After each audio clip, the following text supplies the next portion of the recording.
Hello hello.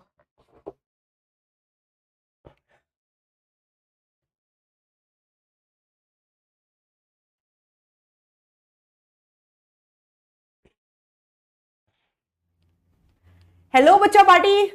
Good evening बेटा। Good evening all. कैसे हैं मेरे सारे प्यारे प्यारे बच्चे? हेलो बेटा। Hello. Good evening, good evening, good evening, good evening बेटा।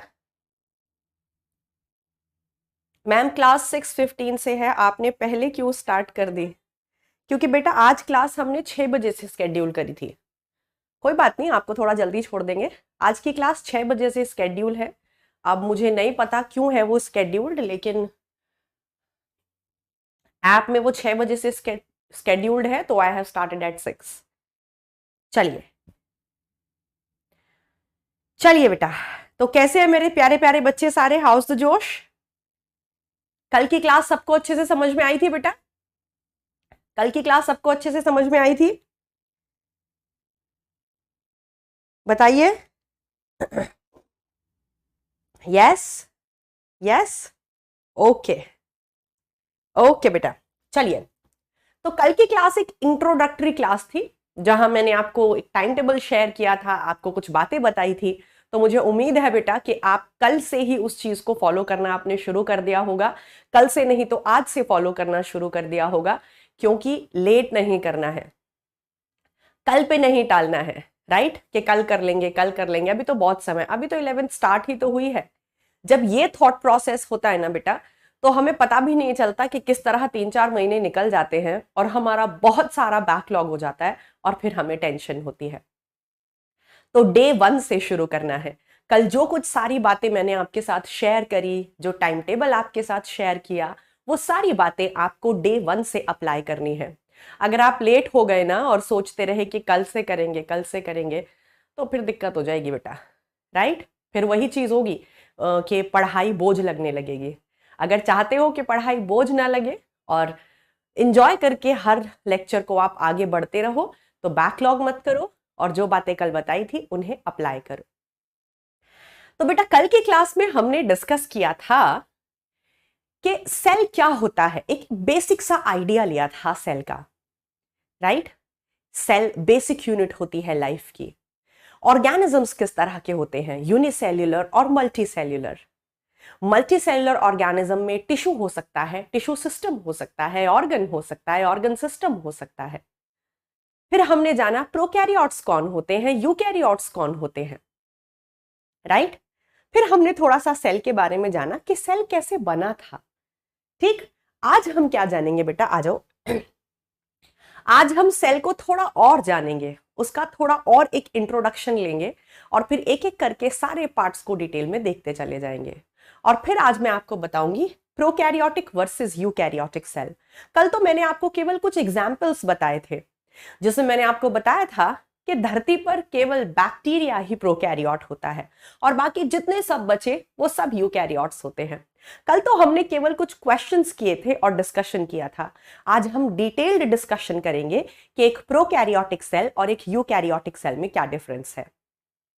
तो आर यू ऑल रेडी? सारे बच्चे तैयार हैं? जल्दी बताइए बेटा।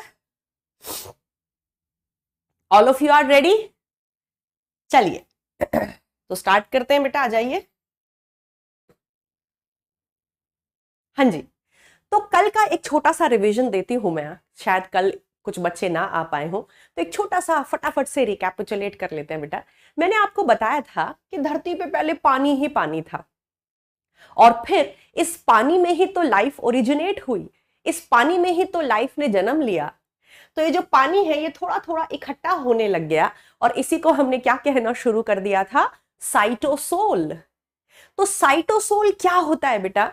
साइटोसोल सेल का वो लिक्विड होता है, सेल का वो सेमी सॉलिड पार्ट होता है, जिसमें सेल के सारे हिस्से पड़े रहते हैं। तो साइटोप्लाज्म और साइटोसोल में डिफरेंस है।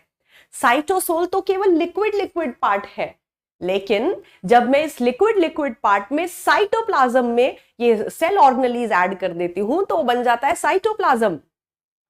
तो जो लिक्विड पार्ट है, लिक्विड लिक्विड पार्ट है सेल का जिसमें साइटोसोल कह रही हूं, जैसे ही मैं उसमें सेल ऑर्गेनेलीज ऐड कर देती हूं वो कहलाता है साइटोप्लाज्म। फिर जैसे ही इन सारी सेल ऑर्गेनेलीज को मैं एक सरदार दे देती हूं, एक इनका लीडर दे देती हूं जो इन सबको चलाएगा, जिसे मैं न्यूक्लियस कहती हूं, तो न्यूक्लियस के ऐड करते ही ये बन जाता है प्रोटोप्लाज्म। और जैसे ही ये जो सब कुछ बना इसको मैं एक बाउंड्री दे देती हूं, तो बाउंड्री देते ही प्लाज्मा मेम्ब्रेन के नाम से जिसे हम जानते हैं, मैं इसे कहने लगती हूं प्रोटोप्लास्ट। और फिर हमारे सामने बनकर तैयार हो जाता है एक प्लांट सेल, जब चारों तरफ आ जाती है सेल वॉल। तो इस तरह से सेल का ओरिजिनेशन हुआ, इस तरह से सेल बना। पहले साइटोसोल बना, पहले लिक्विड लिक्विड पार्ट बना, फिर उसमें सारी सेल ऑर्गेनेलीज बन गई, जैसे माइटोकॉन्ड्रिया, जैसे गोल्जी बॉडी, जैसे एंडोप्लाज्मिक रेटिकुलम। तो वो साइटोप्लाज्म कहलाने लगा। फिर जब हमने उसको एक सरदार दे दिया, उसका एक लीडर दे दिया, ब्रेन दे दिया, जिसे मैंने न्यूक्लियस का नाम दिया, तो वो कहलाने लगा प्रोटोप्लाज्म। जैसे ही मैंने इसको एक बाउंड्री दे दी तो ये कहलाने लगा प्रोटोप्लास्ट। और फिर जैसे ही मैंने इसको एक एक्स्ट्रा बाउंड्री और दे दी सेल वॉल, तो ये कहलाने लगा प्लांट सेल। तो आ जाओ एक क्वेश्चन करेंगे, सारे बच्चे पोल के साथ रेडी रहना।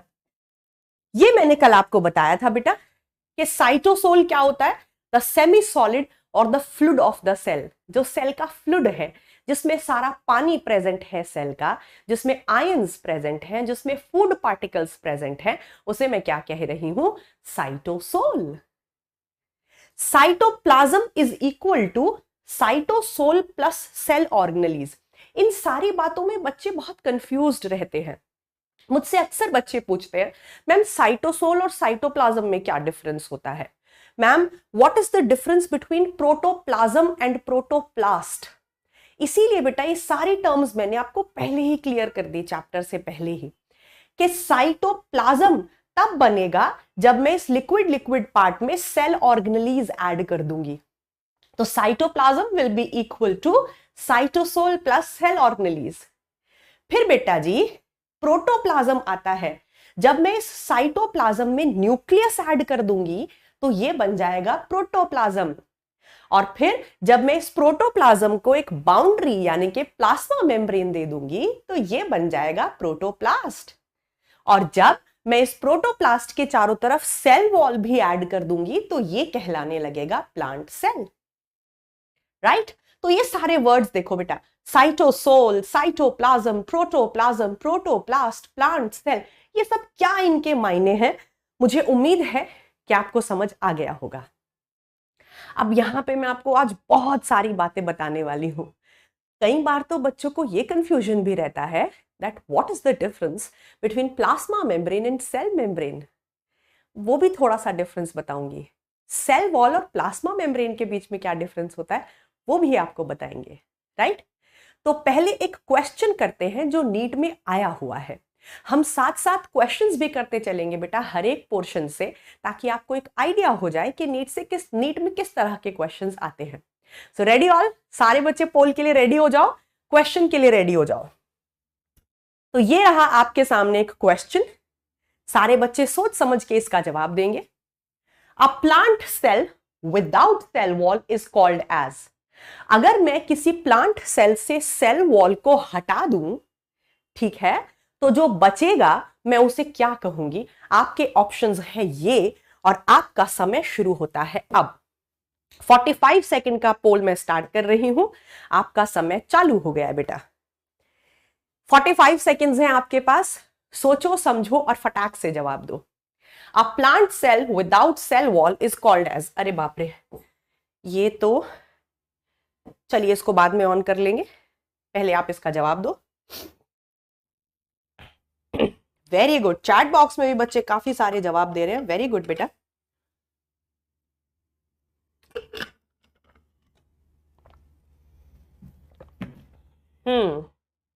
Very good very good. तो काफी सारे बच्चे आई गेस पोल में जवाब देंगे और काफी सारे बच्चे चैट बॉक्स में जवाब दे रहे हैं, तो मुझे लगभग सारे ही आंसर सही दिखाई दे रहे हैं। वेरी गुड बेटा। Proud of you. चलिए, पोल रुक गया है। हमारा आंसर इसका है प्रोटोप्लास्ट। अब हम रिजल्ट्स देखते हैं।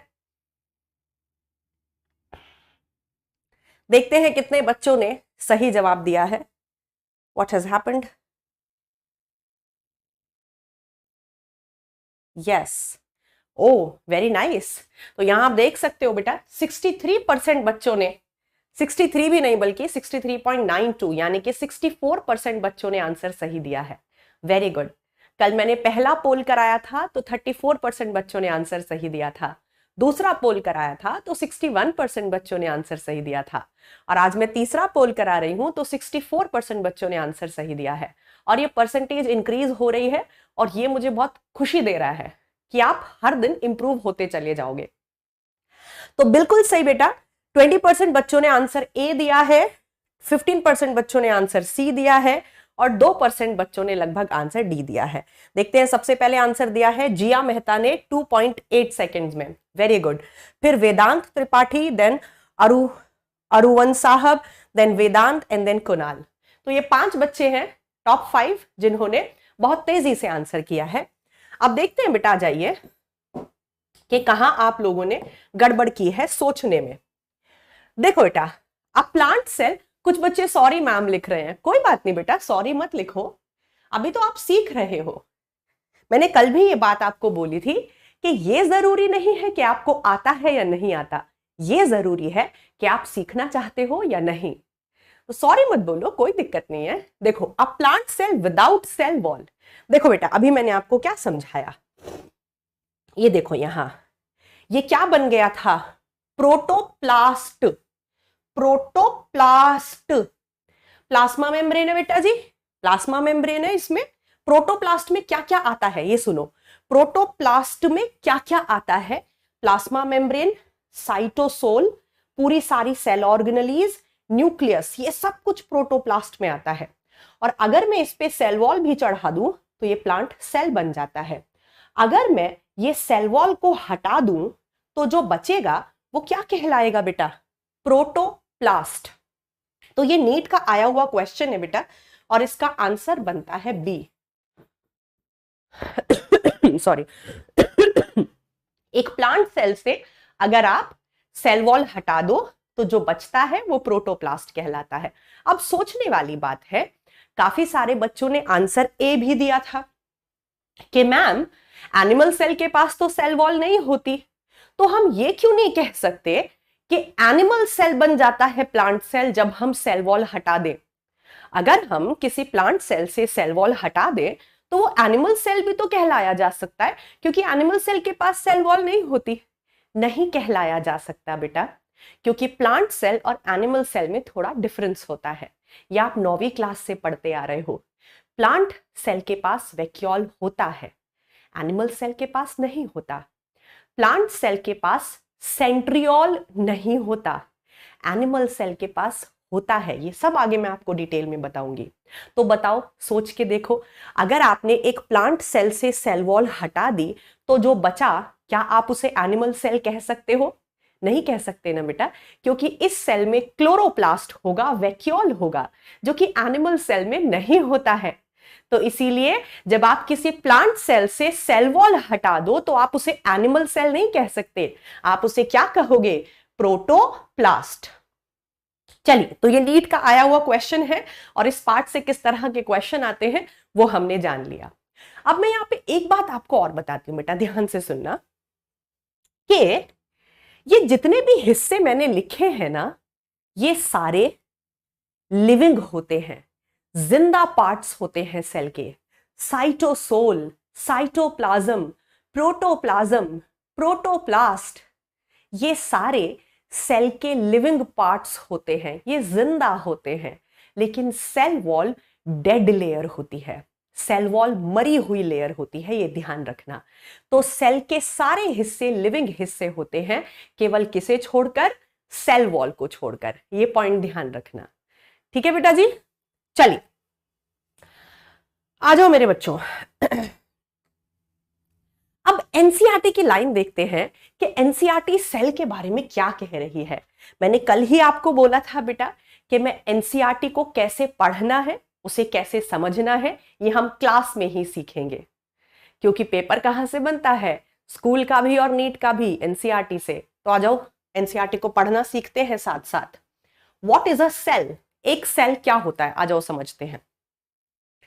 यूनिसेल्यूलर ऑर्गेनिजम्स, यूनिसेल्यूलर ऑर्गेनिज्म, कल ही मैंने आपको बताया था बेटा बहुत सारे यूनिसेलुलर ऑर्गेनिज्म का example, bacteria, amoeba, paramecium, Euglena, diatoms, dinoflagellates, east, कितने सारे एग्जांपल कल हमने देखे थे यूनिसेलुलर ऑर्गेनिजम्स के। तो ये कह रहा है unicellular organisms are capable of independent existence.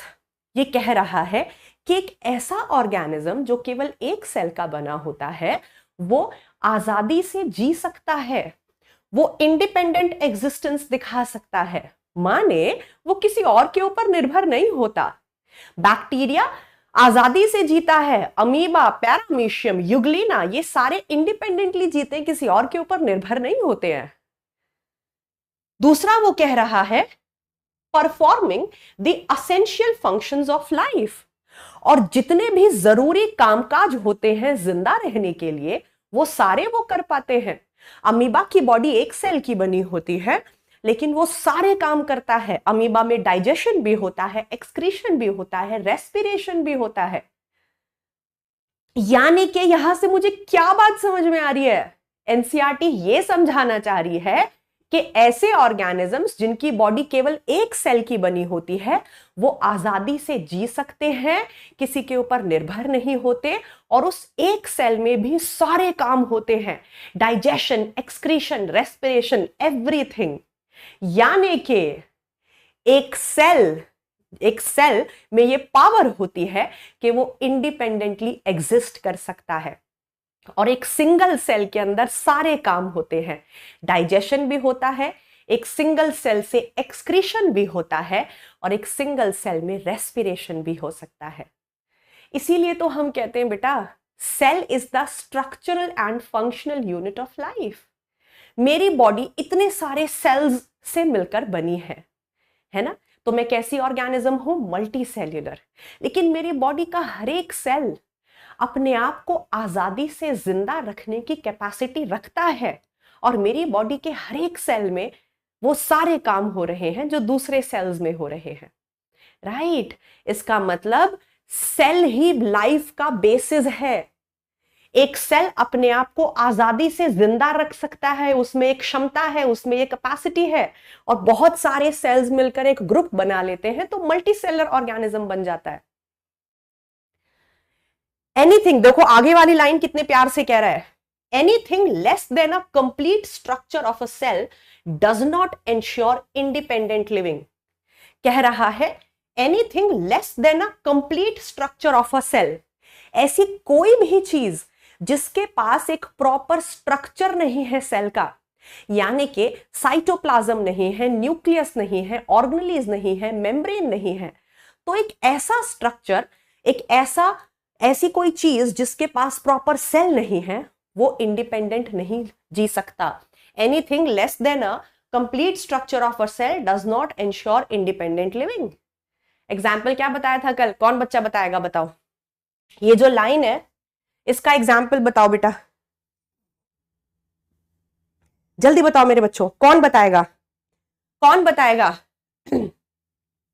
ये जो लाइन है ये कौन से प्राणी के लिए इस्तेमाल हुई है, कल मैंने क्लास में बताया था आपको, जल्दी से बताओ।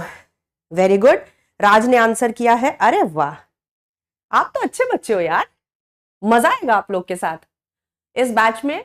आई will be having fun with you people, क्योंकि तुम लोग अटेंटिव हो, तुम लोग सही जवाब दे रहे हो, जवाब दे रहे हो। सबसे बड़ी बात है जवाब दे रहे हो, और फिर उससे बड़ी बात है कि सही जवाब दे रहे हो। तो इस बैच में मजा आने वाला है। तो कुछ बच्चों ने बैक्टीरिया लिखा है और बहुत सारे बच्चों ने वायरस लिखा है, तो बेटा बैक्टीरिया नहीं होगा इसका आंसर। ये वाली लाइन किसके लिए कही गई है, ये वाली लाइन वायरस के लिए कही गई है। कल ही तो बता रहे थे हम, कल ही तो जिक्र कर रहे थे वायरस का, कि वायरस के पास एक प्रॉपर सेल होता ही नहीं है, ना तो वायरस के पास साइटोसोल होता है, ना मेम्ब्रेन होती है, ना सेल ऑर्गेनेलीज होती हैं। वायरस क्या है, वायरस के पास केवल डीएनए होता है और उस डीएनए के चारों तरफ प्रोटीन की परत चढ़ी रहती है बस, और कुछ नहीं होता वायरस के पास। तो वायरस के पास सेल होता ही नहीं है, इसीलिए वायरस को हम प्रॉपर एक लिविंग सेल नहीं कहते हैं, और वो जिंदा रही। कोविड वायरस जो है, कोरोना वायरस जो है, हवा में उसका कोई अस्तित्व नहीं है। जब तक वो होस्ट सेल की बॉडी में ना चला जाए वो खुद को जिंदा नहीं रख सकता। तो क्या वो इंडिपेंडेंटली जिंदा रह सकता है? नहीं, वो दूसरों के ऊपर हमेशा निर्भर रहता है, राइट। इसीलिए हम वायरस को प्रॉपर एक लिविंग ऑर्गेनिज्म या लिविंग सेल नहीं कहते हैं। बैक्टीरिया, कुछ बच्चों ने आंसर बैक्टीरिया किया, तो नहीं बेटा, बैक्टीरिया के पास सेल होता है। अभी मैं आपको बताऊंगी, उसके पास सेल ऑर्गेनली भी होती है, राइबोसोम, साइटोप्लाज्म होता है, उसके पास प्लाज्मा मेम्ब्रेन होती है। चलिए आगे वो कह रहा है, cell is the structural and fundamental and functional unit of all living organism. जितने भी लिविंग ऑर्गेनिज्म धरती पर हैं, सब में सेल है, सब सेल से बने हुए हैं, चाहे वो यूनिसेलर ऑर्गेनिजम्स हो, चाहे वो मल्टीसेलर ऑर्गेनिजम्स हो। ओके, चलो मेरे बच्चों, इतनी बात तो समझ में आई मैम हमारे। अब आप हमें थोड़ा सा सेल के बारे में समझाओ कि जब हम सेल पढ़ेंगे तो हम क्या क्या पढ़ने वाले हैं इस चैप्टर में, मैम हमें ये जानना है। तो आ जाओ बेटा, बताते। Components of cell. अगर मैं सेल की बात करूं बेटा, तो सेल के पास सबसे पहले आती है सेल वॉल। सेल के पास सेल वॉल होती है, पर जरूरी नहीं है कि यह हमेशा हो। सेल वॉल सारे लिविंग ऑर्गेनिजम्स के पास नहीं होती, यानी कि सेल वॉल असेंशियल पार्ट नहीं होता है सेल का। तो सेल वॉल, देखो मैं क्या कह रही हूं, हो भी सकती है, नहीं भी हो सकती। कुछ ऑर्गेनिजम्स के पास होती है, जैसे बैक्टीरिया के पास होती है, डायटम्स के पास होती है, डाइनोफ्लैजेलेट्स के पास होती है, राइट। लेकिन एनिमल सेल के पास नहीं होती, यूग्लिना के पास नहीं होती, अमीबा के पास नहीं होती, पैरामीशियम के पास नहीं होती। ठीक, तो सेल वॉल हो भी सकती है, नहीं भी हो सकती। तो इस चैप्टर में मैं तुम्हें सेल वॉल के बारे में पूरा कच्चा चिट्ठा हम खोल देंगे। सेल वॉल कहां होती है, उसका नेचर कैसा होता है, सब जानेंगे पूरी डिटेल में। जैसे मैं आपको बताऊं अगर कि सेल वॉल कहां कहां होती है। सेल वॉल बैक्टीरिया में होती है बेटा, सेल वॉल फंजाई में होती है, सेल वॉल प्लांट्स में होती है। अगर वो बैक्टीरिया में होती है तो वो पेप्टाइडोग्लाइकैन की बनी होती है। अगर सेल वॉल बैक्टीरिया में होती है तो वो पेप्टाइडोग्लाइकैन की बनी होती है। अब मैम ये पेप्टाइडोग्लाइकैन क्या होता है? पेप्टाइडोग्लाइकैन में अमीनो एसिड्स होते हैं और शुगर होती है। इसको मैं डिटेल में कब बताऊंगी? जब मैं बैक्टीरिया डिटेल में पढ़ाऊंगी। फंजाई की सेल वॉल बनी होती है काइटिन की, बचपन से पढ़ते आ रहे हैं। और प्लांट्स की सेल वॉल बनी होती है सेल्यूलोज की, राइट। तो लेकिन एनिमल सेल के पास तो है ही नहीं, अमीबा के पास नहीं है, पैरामीशियम के पास नहीं है, यूग्लिना के पास नहीं है, यूग्लिना के पास नहीं होती, अमीबा के पास नहीं होती, पैरामीशियम के पास नहीं होती, एनिमल सेल्स के पास नहीं होती। तो मतलब मैं आपको यह समझाना चाह रही हूं बेटा कि सेल वॉल जरूरी नहीं है कि सारे लिविंग ऑर्गेनिजम्स के पास हो भी सकती है, नहीं भी हो सकती, राइट।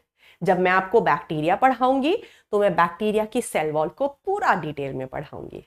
इतना सबको समझ में आ गया? तो सबसे पहला कंपोनेंट क्या है सेल का?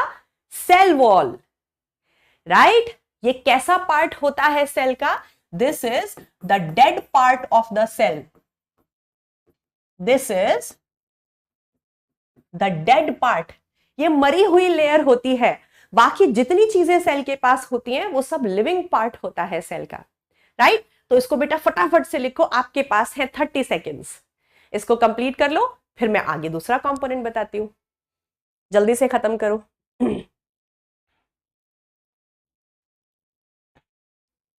क्या सारे बच्चों ने लिख लिया है?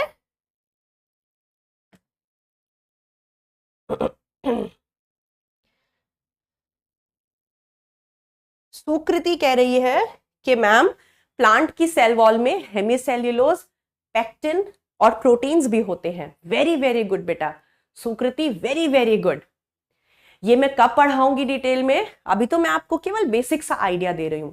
अभी अगर मैं बहुत डिटेल में चली जाऊंगी बेटा, क्योंकि हमें सीढ़ी को स्टेप बाय स्टेप चढ़ना चाहिए, है ना। अगर मैं अभी से ही छलांग मार के सबसे ऊपर वाली सीढ़ी पे चली जाऊंगी तो आप भी तो अपना सर खुजाने लगोगे। प्लांट की सेल वॉल कैसी होती है ये डिटेल में तब पढ़ाऊंगी जब प्लांट सेल पढ़ाऊंगी। लेकिन सुकृति वेरी गुड बेटा, आपने कहा कि मैम सेल्यूलोज के साथ साथ इसमें हेमीसेल्यूलोज, पेक्टिन और प्रोटीन भी होता है। वेरी गुड, इसका मतलब इस बैच में बहुत अच्छे बच्चे भी हैं and that is nice to know. चलिए आगे चलेंगे बेटा, मुझे उम्मीद है कि सारे बच्चों ने लिख लिया होगा। चलिए अब दूसरा कंपोनेंट जो होता है बेटा दैट इज प्लाज्मा मेम्ब्रेन। दूसरा कंपोनेंट होता है प्लाज्मा मेम्ब्रेन। अब यहां ध्यान से देखेंगे, प्लाज्मा मेम्ब्रेन को हम क्या कहते हैं बेटा, boundary of cell. Boundary of cell, और ये सारे लिविंग ऑर्गेनिजम्स में होती है, present in all living organisms. जितने भी लिविंग ऑर्गेनिजम्स धरती पर हैं, जितने भी, चाहे वो बैक्टीरिया हो, अमीबा हो, पैरामीशियम हो, प्लांट सेल हो, एनिमल सेल हो, सबके पास प्लाज्मा मेम्ब्रेन होती है। सेल वॉल तो हो भी सकती थी और नहीं भी हो सकती थी, है ना। अब मैं तुम्हें यहां पे बेटा एक छोटा सा डिफरेंस बताऊंगी, ध्यान से सुनना। दो शब्दों का इस्तेमाल हम करते हैं, एक होती है प्लाज्मा मेम्ब्रेन और दूसरा शब्द होता है सेल मेम्ब्रेन। इन दोनों शब्दों को हम एक ही जैसा मानते हैं कि प्लाज्मा मेम्ब्रेन कह लो चाहे सेल मेम्ब्रेन कह लो, एक ही बात होती है। लेकिन थोड़ा सा डिफरेंस होता है, क्या अभी बताती हूं, ध्यान से सुनना।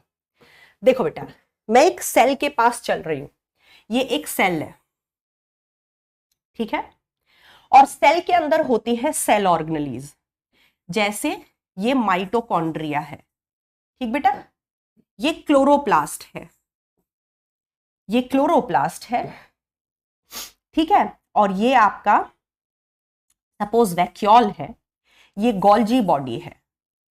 तो ये सारी सेल ऑर्गेनेलीज हैं, ये सारी सेल के अंदर क्या है, सेल ऑर्गेनेलीज है, ठीक है बेटा। और ये जो सेल ऑर्गेनेलीज है ना, इनके चारों तरफ भी मेम्ब्रेन होती है, वैक्यूल के चारों तरफ भी मेम्ब्रेन होती है, जिसे हम टोनोप्लास्ट कहते हैं, आगे डिटेल में बताऊंगी। Golgi body, endoplasmic reticulum, mitochondria, सबके पास अपनी खुद की मेम्ब्रेन होती है, यानी कि सेल ऑर्गेनेलीज के अराउंड भी मेम्ब्रेन होती है। सो हम क्या कहेंगे बेटा, around cell organelles, around cell organelles membrane is present, membrane is present. Cell organelles के चारों तरफ भी मेम्ब्रेन होती है और पूरे सेल के चारों तरफ भी मेम्ब्रेन है, ये भी मेम्ब्रेन है। तो बेटा ध्यान से सुनना अभी जो मैं बोलूंगी, कि प्लाज्मा मेम्ब्रेन जो शब्द है वो मैं पूरे सेल की जो मेम्ब्रेन है उसके लिए भी इस्तेमाल कर सकती हूं, और जो सेल ऑर्गेनेलीज की मेम्ब्रेन है उसके लिए भी इस्तेमाल कर सकती हूं। लेकिन जो पूरे सेल की जो मेम्ब्रेन होती है उसे मैं प्लाज्मा मेम्ब्रेन के साथ साथ सेल मेम्ब्रेन भी कह सकती हूं। लेकिन सेल ऑर्गेनेली के चारों तरफ जो मेम्ब्रेन होती है उसे मैं केवल प्लाज्मा मेम्ब्रेन कहती हूं, राइट। सो हम क्या कहेंगे बेटा, क्या लिखेंगे, that plasma membrane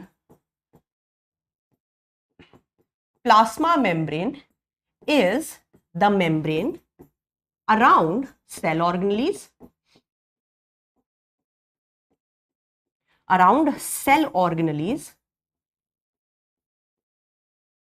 cell organelles के चारों तरफ जो मेम्ब्रेन है उनको भी हम प्लाज्मा मेम्ब्रेन कह सकते हैं, एंड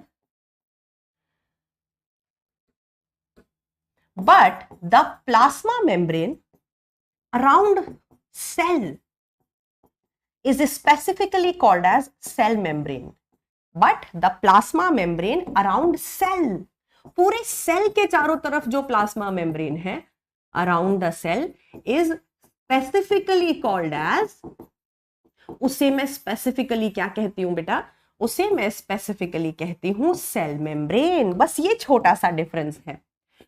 और कई जगहों पे प्लाज्मा मेम्ब्रेन और सेल मेम्ब्रेन को एक ही मतलब से इस्तेमाल कर दिया जाता है, वो भी गलत नहीं है। कई जगहों पे प्लाज्मा मेम्ब्रेन और सेल मेम्ब्रेन को एक ही जैसा मानकर इन शब्दों को इस्तेमाल किया जाता है, वो भी गलत नहीं है। लेकिन मैंने तुम्हें डिफरेंस बता दिया, ठीक है, कि सेल ऑर्गेनेलीज के चारों तरफ जो मेम्ब्रेन है वो प्लाज्मा मेम्ब्रेन है, और पूरे सेल के चारों तरफ जो मेम्ब्रेन है, ऐसी प्लाज्मा मेम्ब्रेन को मैं स्पेसिफिकली सेल मेम्ब्रेन कह देती हूं। बताओ बेटा, बात समझ में आ गई सबको?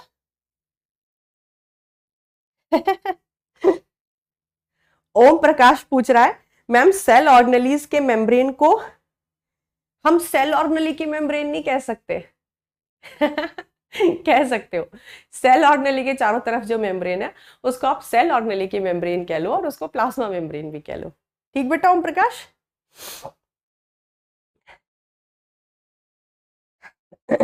एक बच्चे ने सवाल पूछा है कि अगर हमारी बॉडी में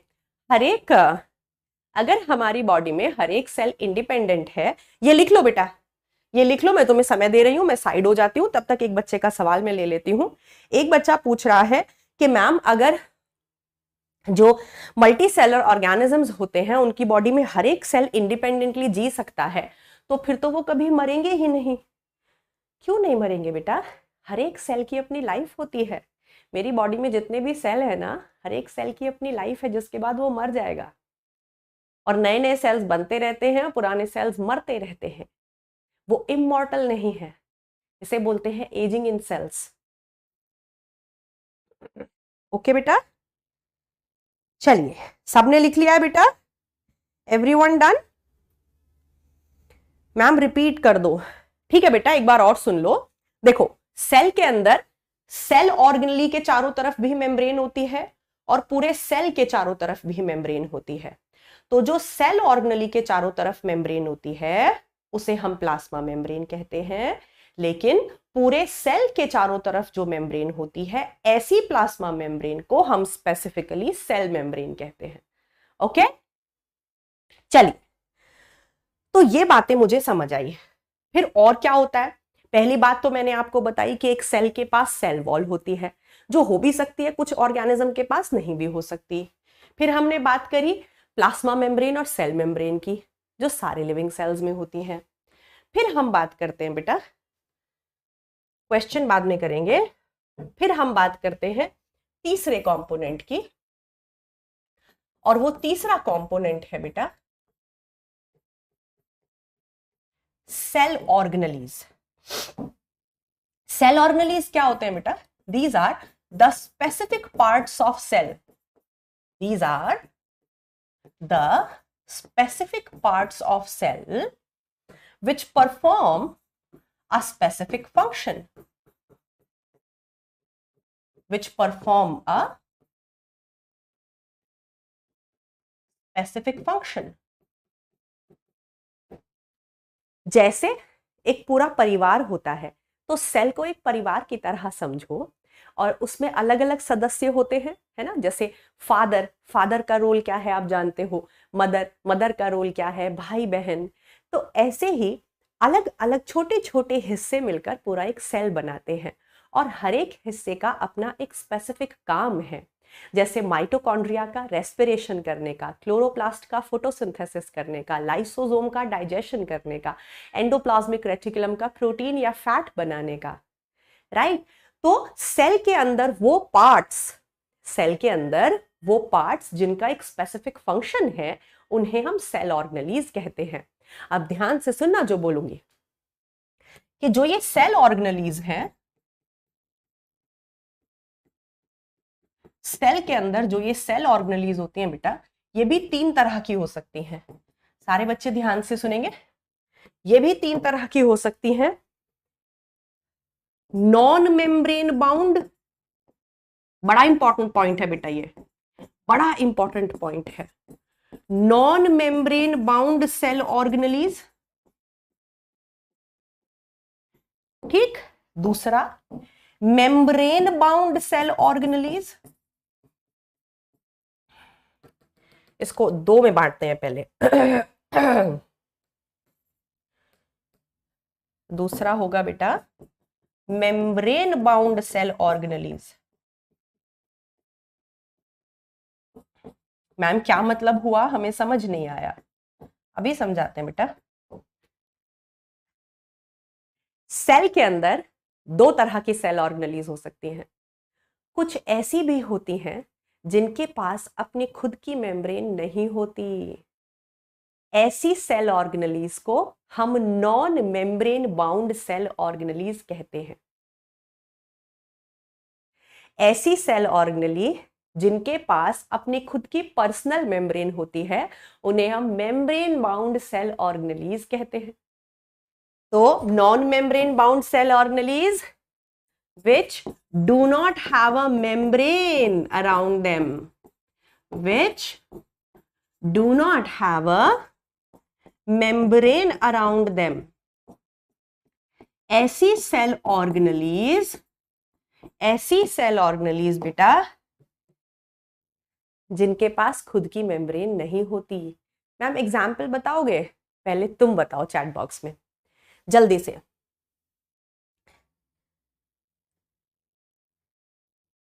जल्दी से बताओ बेटा। वेरी गुड, अरे वाह,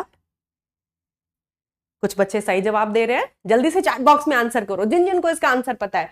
ऐसी सेल ऑर्गेनेली के एग्जाम्पल बताओ मुझे जिनके चारों तरफ मेम्ब्रेन नहीं होती है। वेरी गुड, कुछ बच्चे लिख रहे हैं राइबोसोम, कुछ बच्चे लिख रहे हैं centrosome. Very nice, very good बेटा, बिल्कुल करेक्ट, बिल्कुल करेक्ट बात कह रहे हो बेटा। इसमें दो एग्जाम्पल आते हैं, एक राइबोसोम्स और दूसरा सेंट्रियोल। सेंट्रियोल और सेंट्रियोल अक्सर जोड़े में पाया जाता है जिसको हम सेंट्रोसोम भी कह देते हैं। ये हम आगे डिस्कस करेंगे, अभी ज्यादा हो जाएगा, समझ नहीं आएगा। सेल के अंदर सेंट्रियोल हमेशा जोड़ों में पाया जाता है और इस सेंट्रियोल के जोड़े को मैं सेंट्रोसोम कह देती हूं, है ना। तो बेटा ऐसी दो सेल ऑर्गेनेलीज हैं सेल के पास जिनके पास खुद की मेम्ब्रेन नहीं होती, एक है राइबोसोम और दूसरा है सेंट्रियोल। ऐसी सेल ऑर्गेनेलीज जिनके पास मेम्ब्रेन होती है, cell which have their own membrane around them,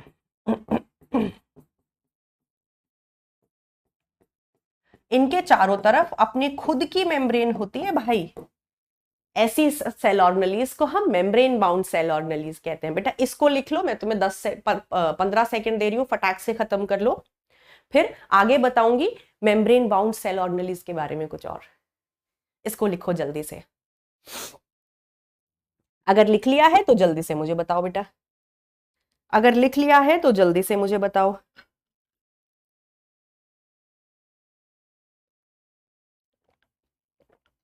very good, काफी सारे बच्चे एग्जाम्पल्स लिख रहे हैं मेम्ब्रेन बाउंड सेल ऑर्गेनेली का। वेरी गुड बेटा, बहुत अच्छा।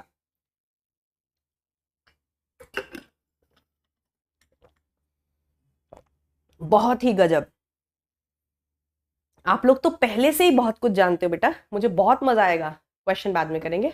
मुझे आप लोग के साथ बहुत ज्यादा मजा आने वाला है क्योंकि काफी सारे बच्चे काफी बहुत अच्छे आंसर्स दे रहे हैं, तो बहुत मजा आने वाला है इस बैच में। तो मैं आपको बता रही थी मेम्ब्रेन बाउंड सेल ऑर्गेनेलीज के बारे में। तो देखो मेरे बच्चों, मेम्ब्रेन बाउंड सेल ऑर्गेनेलीज भी दो तरह की होती है बेटा, single membrane bound, single membrane bound and double membrane bound. Ma'am इसका क्या मतलब हुआ, अभी बताते हैं बेटा। Single membrane bound and double membrane bound. तो समझो अब इसको, हमने क्या कहा, ऐसी सेल ऑर्गेनेली जिनके पास अपनी खुद की मेम्ब्रेन होती है, जिनमें से काफी सारी ऐसी होती हैं जिनके पास अपनी खुद की एक ही मेम्ब्रेन होती है, लेकिन काफी सारी ऐसी होती हैं जिनके पास अपनी खुद की दो दो मेम्ब्रेन होती है। तो double membrane bound cell organelle में दो एग्जाम्पल आते हैं बेटा, एक है माइटोकॉन्ड्रिया और दूसरा क्लोरोप्लास्ट। माइटोकॉन्ड्रिया देखो, आउटर मेम्ब्रेन, इनर मेम्ब्रेन, यह है हमारा माइटोकॉन्ड्रिया। आगे पूरा डिटेल में बताऊंगी। तो माइटोकॉन्ड्रिया के पास कितनी मेम्ब्रेन है? दो, आउटर मेम्ब्रेन, इनर मेम्ब्रेन। ऐसे ही जो हमारा क्लोरोप्लास्ट होता है उसके पास भी दो दो मेम्ब्रेन होती हैं, inner membrane and outer membrane, double membrane bound. और बहुत सारी सेल ऑर्गेनेलीज ऐसी हैं जो सिंगल मेम्ब्रेन बाउंड हैं। जैसे मैम एग्जाम्पल बताओ, तो ये लो बेटा एग्जाम्पल, इसमें आ जाता है endoplasmic reticulum, endoplasmic reticulum, Golgi body, vacuole, lysosome. ठीक, ये कुछ ऐसे एग्जाम्पल्स हैं जो single membrane bound cell organelles हैं। ठीक है बेटा, चलिए, तो आपको एक आइडिया हो गया होगा कि हमने बाहर सेल वॉल की बात करी, उसके अंदर हमने प्लाज्मा मेम्ब्रेन, सेल मेम्ब्रेन की बात करी, फिर हमने सेल ऑर्गेनेलीज की बात करी जहां पे कुछ ऐसी हैं जिनके पास मेम्ब्रेन होती ही नहीं है, जैसे राइबोसोम और सेंट्रियोल, और कुछ ऐसी हैं जिनके पास दो दो मेम्ब्रेन होती हैं, और कुछ ऐसी हैं जिनके पास केवल सिंगल मेम्ब्रेन होती है। ओके बेटा, एवरीवन डन विद दिस? क्या सारे बच्चों ने ये लिख लिया है बेटा? आगे चल सकते हैं?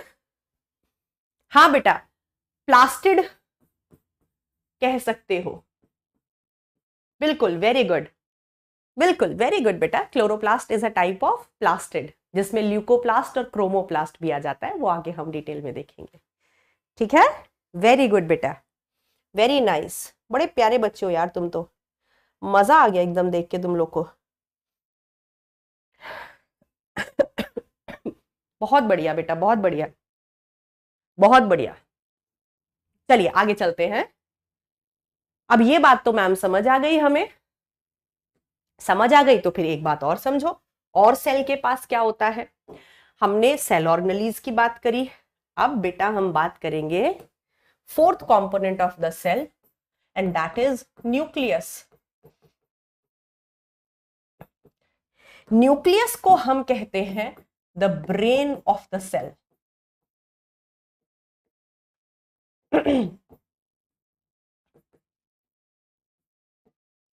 Nucleus is the brain of the cell.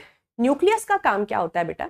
जैसे फैमिली का हेड होता है, वो क्या करता है, पूरी फैमिली को बांध कर रखता है और पूरी फैमिली को बताता है कि आप, उसको एक्सपीरियंस होता है तो वो पूरी फैमिली को बताता है आपको ये करना है, ये नहीं करना है, ये सही है, ये गलत है। इसी तरह न्यूक्लियस जो है वो पूरे सेल का हेड है, पूरे सेल का ब्रेन है, जो सारी सेल्यूलर एक्टिविटीज को कंट्रोल करता है।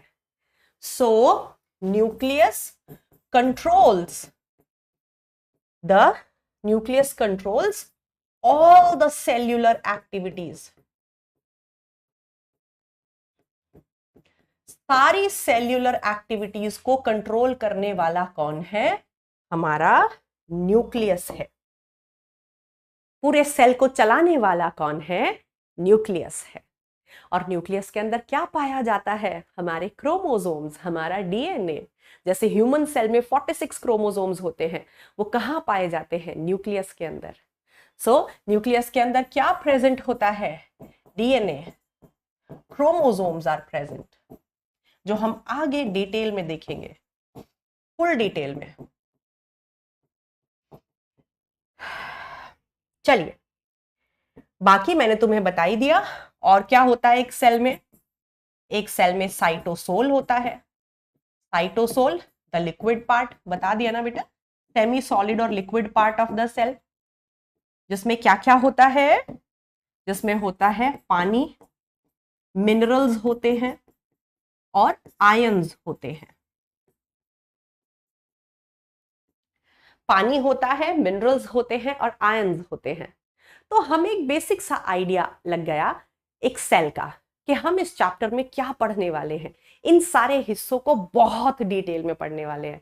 एंडोप्लाज्मिक, गोल्जी, लाइसोसोम, वैक्यूल, उनमें पूरा घुस के पूरा डिटेल में उनकी दुनिया में जाएंगे और उनको जानेंगे। तो अभी हमने एक झलक ले ली है कि मैम अगर हम एक सेल की बात करेंगे तो एक सेल में हम सेल वॉल की बात करेंगे, फिर हम सेल मेम्ब्रेन और प्लाज्मा मेम्ब्रेन की बात करेंगे, हम सेल ऑर्गेनेलीज की बात करेंगे जिनमें से कुछ मेम्ब्रेन बाउंड हो सकती हैं, कुछ नॉन मेम्ब्रेन बाउंड हो सकती हैं। हम सेल के ब्रेन की बात करेंगे जो कि न्यूक्लियस है, और जो साइटोसोल है liquid part of the cell, जिसमें पानी के मिनरल आयंस प्रेजेंट है, वाटर प्रेजेंट है। अब यहां पर एनसीईआरटी की एक लाइन लिखते हैं बेटा जो बहुत इंपॉर्टेंट है, जिस पर तुम्हें क्वेश्चन मिलेगा ही मिलेगा। आ जाओ, एक एनसीईआरटी की लाइन लिखते हैं जिस पे तुम्हें क्वेश्चन मिलेगा ही मिलेगा। इंपॉर्टेंट लाइन है, ध्यान से देखो मैं क्या लिख रही हूं। साइटोप्लाज्म, अब बच्चा बच्चा जानता है साइटोप्लाज्म का मतलब क्या है। क्या है? जब मैं साइटोसोल में, यानी कि सेल का जो लिक्विड लिक्विड पार्ट है, जब मैं उसमें सारी सेल ऑर्गेनेलीज धसा देती हूं तो जो बनता है वो मेरा साइटोप्लाज्म है, राइट। अब एनसीईआरटी की लाइन देखो क्या कह रहा है। Cytoplasm is the main arena, cytoplasm is the main arena of all cellular activities। और मैं कह रही हूं ये लाइन तुम्हें डीपीपीज में, तुम कहीं से भी सवाल सॉल्व करोगे ये क्वेश्चन तुम्हें मिलेगा ही मिलेगा। मैम इसका मतलब समझाओ। देख बेटा, एक सेल के अंदर बहुत सारी एक्टिविटीज चल रही है ना। क्या क्या एक्टिविटीज चल रही हैं? Photosynthesis, respiration, digestion. कौन करवा रहा है उनको? सेल ऑर्गेनेलीज करवा रही हैं जो साइटोप्लाज्म में बैठी हैं। यानी कि साइटोप्लाज्म वो मेन एरिया है सेल का जहां सारी सेल की एक्टिविटीज चल रही हैं। साइटोप्लाज्म वो मेन एरिया है सेल का जहां पर सेल की सारी एक्टिविटीज चल रही है। माने ये लाइन बहुत इंपॉर्टेंट है। Cytoplasm is the main arena of all cellular activities. आपको ये लाइन सीधी मिलेगी बेटा, ठीक। इतनी बात सबको समझ में आ गई बेटा? सबको समझ में आ गई मेरे बच्चों? चलिए अब पोल टाइम हो गया है, बीच बीच में नहीं तो बोर हो जाएंगे हम, है ना। चलो पोल टाइम, फटाक से इसका आंसर करो। Which of the following is the dead part of the cell? आपको जवाब देना है। हम इसमें पोल सेट कर लेते हैं, इसको 30 सेकेंड का रखेंगे क्योंकि आसान है। हमने पोल स्टार्ट कर दिया है और आप फटाक से जवाब दो। सारे बच्चे जल्दी से जवाब देंगे। Which of the following is the dead part of the cell?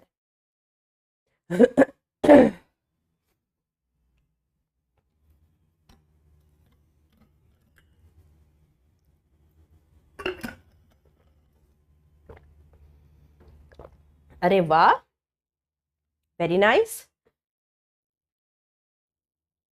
बस खत्म हो गया poll and the answer is D. तो पोल का रिजल्ट देख लेते हैं। अरे वाह, क्या बात है, वेरी गुड। तो पोल का रिजल्ट देखने के लिए मैं थोड़ी इसकी ब्राइटनेस कम कर देती हूं। तो लगभग 82.87 यानी कि लगभग 83% बच्चों ने सही जवाब दिया है और जवाब है सेल वॉल। जिन बच्चों ने जवाब सही नहीं दिया है बेटा वो समझेंगे कि उन्होंने गलत क्यों जवाब दिया है, ठीक है। अब देख लेते हैं किसने सबसे पहले आंसर दिया है। सबसे पहले इस बार आंसर दिया है नेहा ने 3.5 सेकेंड्स में, फिर श्याम जी ने, then Amrita, then Ashish and then Divi. So these are the 5 top performers of this poll. Very good बेटा। चलिए आ जाइए। अभी तो बताया था बेटा, जो बच्चों ने गलत जवाब दिया है वो गलत जवाब क्यों दिया बेटा? या तो आप सुन नहीं रहे हो ध्यान से। अभी बताया कि एक सेल के अंदर जो कुछ भी होता है वो लिविंग होता है। एक सेल के अंदर सारे हिस्से लिविंग हैं बेटा, right? Cytosol, cytoplasm, cell organelles, nucleus, plasma membrane, ये सब लिविंग हिस्से हैं सेल के। सेल का केवल एक हिस्सा डेड होता है और वो है सेल वॉल। तो जिन बच्चों ने गलत जवाब दिया है वो इस बात को सुनेंगे और याद रखेंगे। चलिए अब इसके बाद एक क्वेश्चन और करते हैं, फटाफट से सारे बच्चे जवाब देंगे। पोल नहीं आ रहा, कांट सी द पोल। पोल नहीं मिल रहा बेटा आपको? Pole is not visible. आना तो चाहिए बेटा।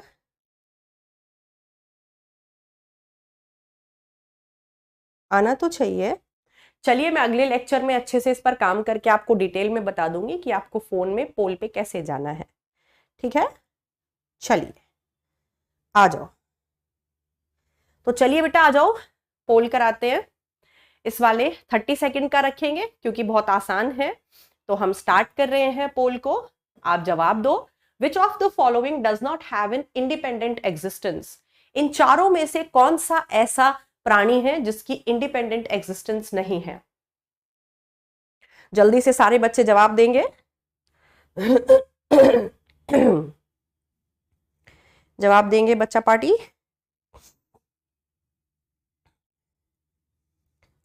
पुकारता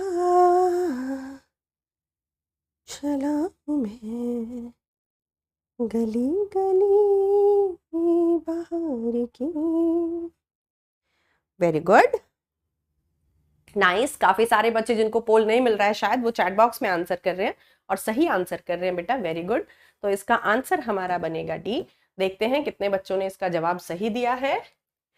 80% बच्चों ने आंसर सही दिया है। देखते हैं किसने सबसे पहले दिया आंसर।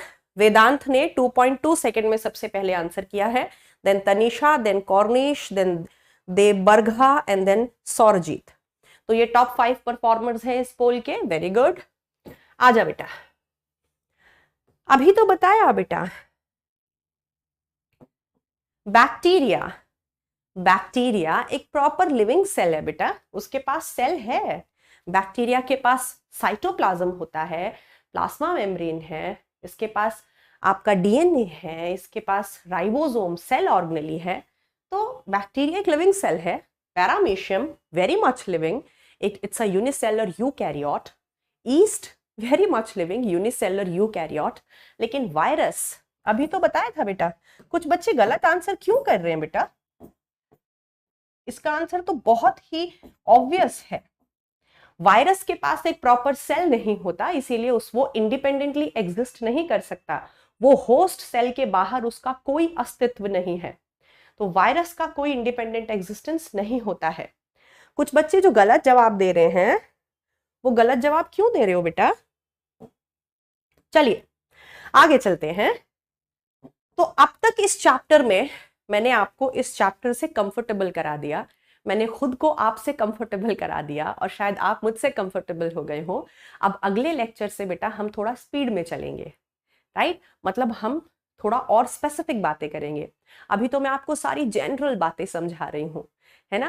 क्योंकि अभी आप 10th से बाहर निकले हो, घबराना नहीं है, राइट? तो अभी तक हमने ये जाना, इस चैप्टर में बड़ी प्यारी प्यारी सी बातें जानी कि यूनिसेलर, मल्टीसेलर क्या है, यूकैरियोट, प्रोकैरियोट क्या है, एक सेल में हम क्या क्या पढ़ने वाले हैं। अब मैं आपको कुछ बेसिक से डिफरेंस बताती हूं between cell wall and the plasma membrane.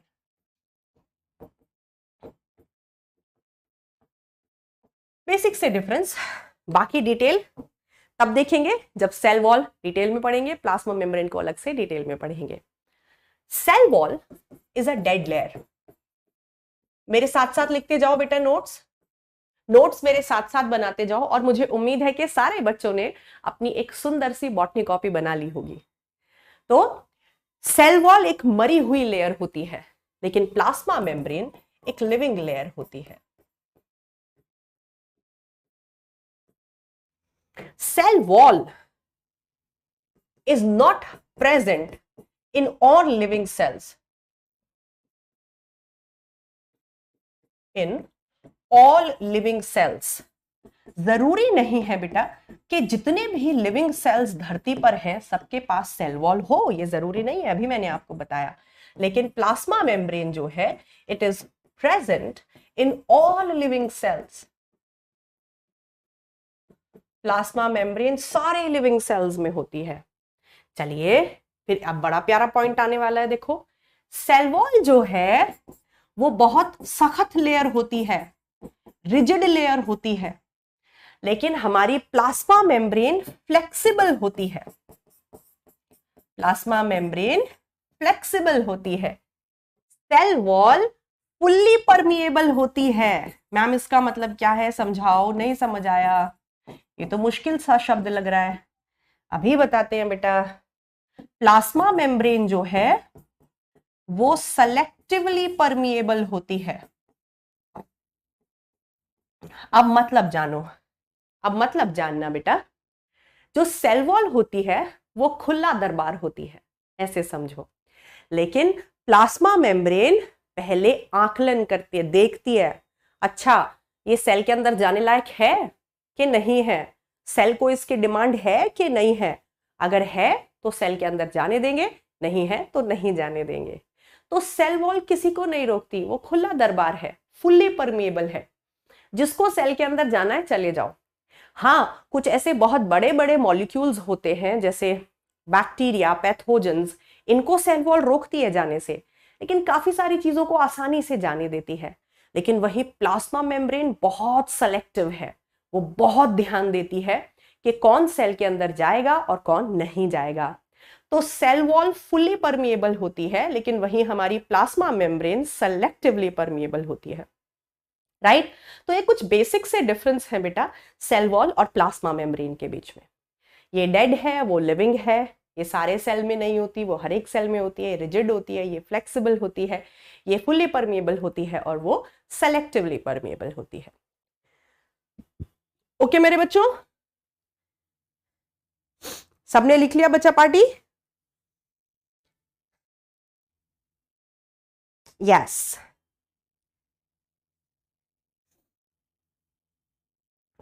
Class 8th में पढ़ा है ये सब थोड़ा थोड़ा कोई बात नहीं बेटा, अब ज्यादा ज्यादा पढ़ेंगे। अभी जो आपने थोड़ा थोड़ा पढ़ा है ना, अब वो ज्यादा ज्यादा पढ़ेंगे। एक बच्चा पूछ रहा है दिव्यांश, तो मैम फिर सेल वॉल होती ही क्यों है? क्योंकि बेटा सेल वॉल जो है ना वो एक्स्ट्रा सपोर्ट देती है और सेल को फटने से बचाती है। ये सारे फंक्शंस मैं आपको पढ़ाऊंगी जब सेल वॉल बताऊंगी। सेल वॉल जो है वो सेल को एडिशनल एक्स्ट्रा सपोर्ट देती है और सेल को फटने से बचाती है। ठीक है, चलिए बेटा।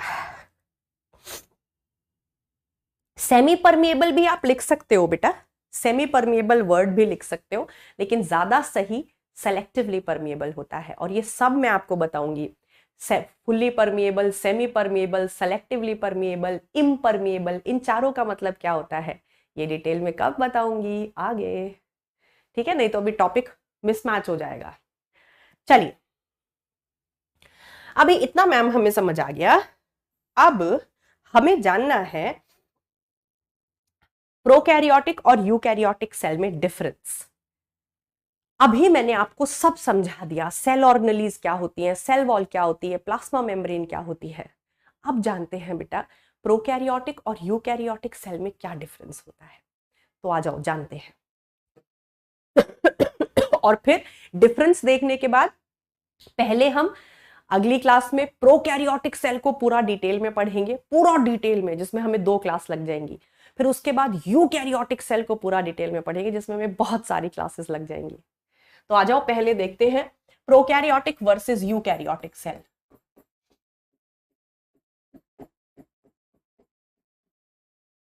एक एक पॉइंट को ध्यान से सुनते और समझते रहना बेटा, डिटेल आगे मिलेगी, डिटेल आगे मिलेगी। अभी हमें बेसिक डिफरेंसेस देखने हैं प्रोकैरियोटिक और यूकैरियोटिक सेल के बारे में। राइट? प्रोकैरियोटिक सेल कल की क्लास में बताया था, धरती पर केवल एक ही प्राणी ऐसा है जो प्रोकैरियोट है, बैक्टीरिया। धरती पर जितने भी बैक्टीरिया हैं, अलग अलग तरह के बैक्टीरिया, सारे प्रोकैरियोट्स हैं। और बैक्टीरिया को छोड़कर और कोई भी प्रोकैरियोट नहीं है धरती पर, बाकी जो है सब यूकैरियोट्स हैं। तो प्रोकैरियोटिक सेल जो है वो एक सिंपल सेल है, जिसे हम दूसरे शब्दों में प्रिमिटिव सेल भी कह देते हैं। पुराने टाइप का सेल, पुराने टाइप का सेल। जब धरती पर जीवन की शुरुआत हुई थी, तो जब जो सेल बना था वो एक सिंपल सा सेल था, प्रोकैरियोटिक। फिर उसमें धीरे धीरे एडवांसमेंट आने लग गई तो बना यूकैरियोटिक सेल। दैट मीन्स हमारा यूकैरियोटिक सेल जो है वो एक एडवांस सेल है। ठीक है मैम, ये बात समझ आ गई। प्रोकैरियोटिक सेल के पास, बेटा ध्यान देना जो मैं लिखूंगी, बड़ी प्यारी लाइन है। प्रोकैरियोटिक सेल जो है इसके पास, यानी कि प्रोकैरियोटिक सेल का मतलब क्या, बैक्टीरिया, इसके पास सेल वॉल प्रेजेंट होती है। लेकिन यूकैरियोटिक सेल के पास सेल वॉल हो भी सकती है और नहीं भी हो सकती है। बैक्टीरिया के पास सेल वॉल होती है बेटा, राइट। प्रोकैरियोट का मतलब क्या है, बैक्टीरिया। सिर्फ बैक्टीरिया ही प्रोकैरियोट्स होते हैं और उनके पास सेल वॉल होती है। यूकैरियोटिक सेल के पास सेल वॉल हो भी सकती है, नहीं भी हो सकती।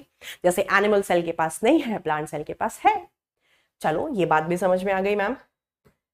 नेक्स्ट, प्रोकैरियोटिक सेल के पास बेटा मेरे ध्यान से सुनना जो लिखूंगी।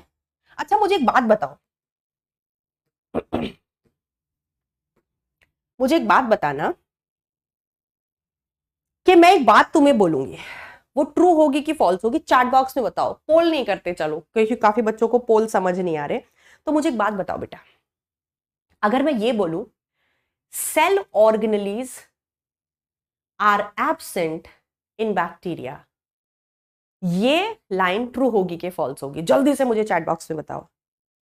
Cell organelles are absent in bacteria, जल्दी से सारे बच्चे बता दो, ट्रू होगी ये लाइन या फॉल्स होगी?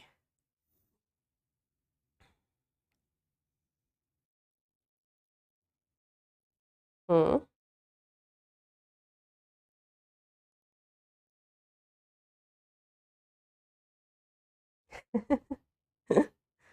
जल्दी बताओ,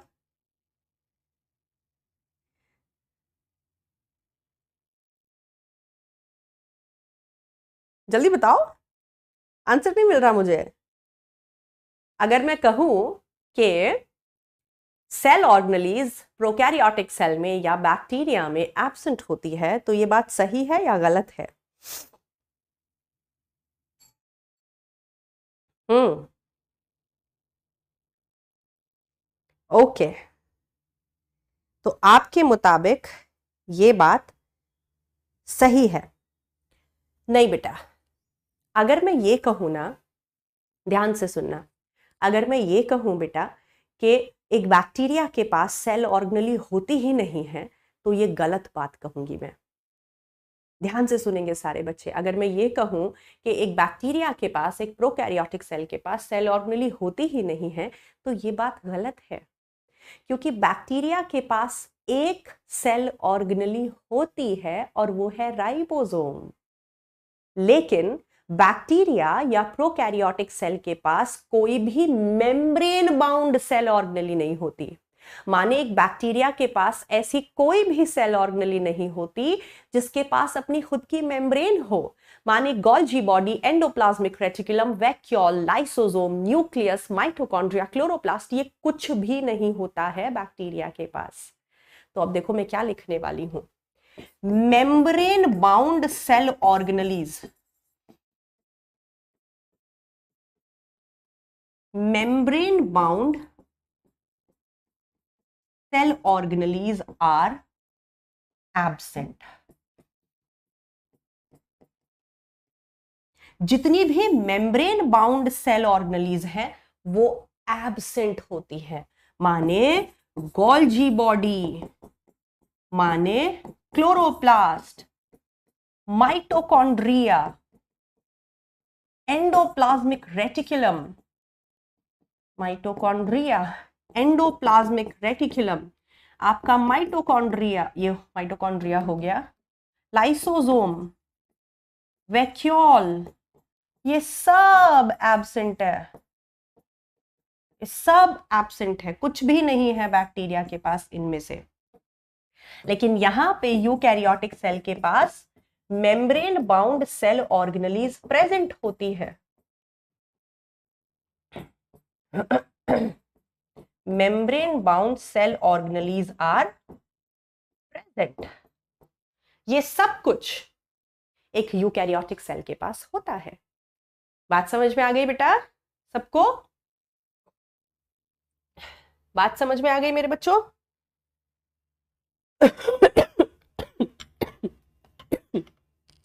एब्सेंट।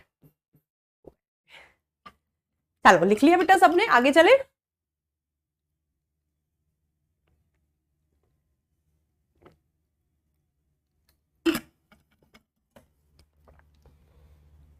अरे बाप रे, वेरी गुड।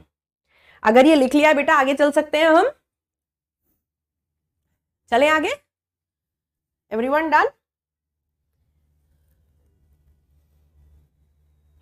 चलो बेटा आगे चलते हैं।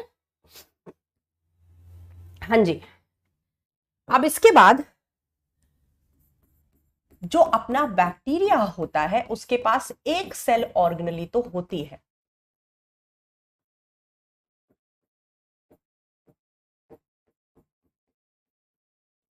आ जाओ बेटा, अब क्या लिखूंगी देखो, non membrane bound cell organelle is present. Non membrane bound cell organelle is present. Bacteria के पास केवल एक ही सेल ऑर्गेनेली होती है। बैक्टीरिया के पास भगवान जी ने उसे केवल एक ही सेल ऑर्गेनेली दी है, वो भी ऐसी जिसके पास अपनी खुद की मेम्ब्रेन ही नहीं होती, माने कि राइबोसोम। तो प्रोकैरियोटिक सेल के पास एक सेल ऑर्गेनेली होती है बेटा, और वो है राइबोसोम। माने कि अगर कोई ये कहे कि बैक्टीरिया के पास सेल ऑर्गेनेली ही नहीं होती तो आप कहोगे भक, गलत है। सेल ऑर्गेनेली तो होती है, केवल एक सेल ऑर्गेनेली होती है, और वो भी ऐसे जिसके पास मेम्ब्रेन नहीं होती, राइबोसोम। लेकिन हाँ, ऐसी सारी सेल ऑर्गेनेलीज जिनके पास मेम्ब्रेन होती है वो सारी एब्सेंट है प्रोकैरियोटिक सेल में। और यूकैरियोटिक सेल में भी राइबोसोम होते हैं। यानी कि बेटा जी राइबोसोम दोनों जगह है, यूकैरियोटिक सेल के पास भी और प्रोकैरियोटिक सेल के पास भी।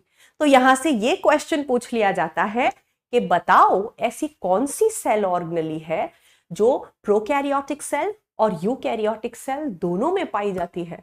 तो आप बोलोगे है तो ऐसी सेल ऑर्गेनेली राइबोसोम, लेकिन इनका साइज डिफरेंट होता है। मैम समझ नहीं आया, बताओ। सुनो, जैसे हम हर एक चीज को नापने की एक यूनिट होती है। डिस्टेंस को हम मीटर या किलोमीटर्स में नापते हैं, राइट? हम वेट को केजीज में नापते हैं। ऐसे ही बेटा जो राइबोसोम होता है ना, उसके भी हम साइज को नापते हैं। किस यूनिट में नापते हैं? एस में, स्मॉल एस। अब मैम ये स्मॉल एस क्या होता है? स्मॉल एस होता है सेडिमेंटेशन कॉफिशिएंट या फिर स्वेडबर्ग यूनिट। मैम ये कैसे नापते हैं, थोड़ा सा बताओ ना, कुछ इंटरेस्टिंग बताओ। देखो बेटा, राइबोसोम एक सेल ऑर्गेनेली है। जब आप उसको टेस्ट ट्यूब में डालकर एक सोल्यूशन में, एक मशीन होती है बड़ी सी सेंट्रीफ्यूज मशीन, उसमें घुमा देते हो ना तेजी से, तो नीचे उसका प्रेसिपिटेट बन जाता है। और जब हम उस प्रेसिपिटेट को नापते हैं तो उसकी यूनिट होती है एस, सेडिमेंटेशन कॉफिशिएंट या फिर स्वेडबर्ग यूनिट। तो प्रोकैरियोटिक सेल में जो राइबोसोम पाया जाता है वो 70s टाइप का पाया जाता है। तो प्रोकैरियोटिक सेल में जो राइबोसोम पाया जाता है वो 70s टाइप का पाया जाता है। अब ये S क्या है बेटा, इसको हम आगे डिटेल में बताऊंगी जब राइबोसोम पढ़ाऊंगी। तो इसको हम सेडिमेंटेशन कोफिशिएंट या फिर बेटा जी स्वेडबर्ग यूनिट कह देते हैं। डिटेल में कब इसके बारे में जानेंगे पूरा, जब राइबोसोम के ऊपर तो पूरा एक आधा लेक्चर होगा बेटा, तब जानेंगे। ठीक है, चलिए तो अभी के लिए इतना जानो कि राइबोसोम जो प्रोकैरियोट्स में पाया जाता है वो 70S टाइप का होता है। ठीक है मैम, बात समझ में आ गई। अब यूकैरियोटिक सेल में बताओ, यूकैरियोटिक सेल में कौन से साइज का पाया जाएगा? तो फिर मैं यहां पे तुमसे एक क्यों ना क्वेश्चन पूछ लूं। Ribosome found in eukaryotic cell, poll करवा लेंगे। ऑप्शंस हैं ये,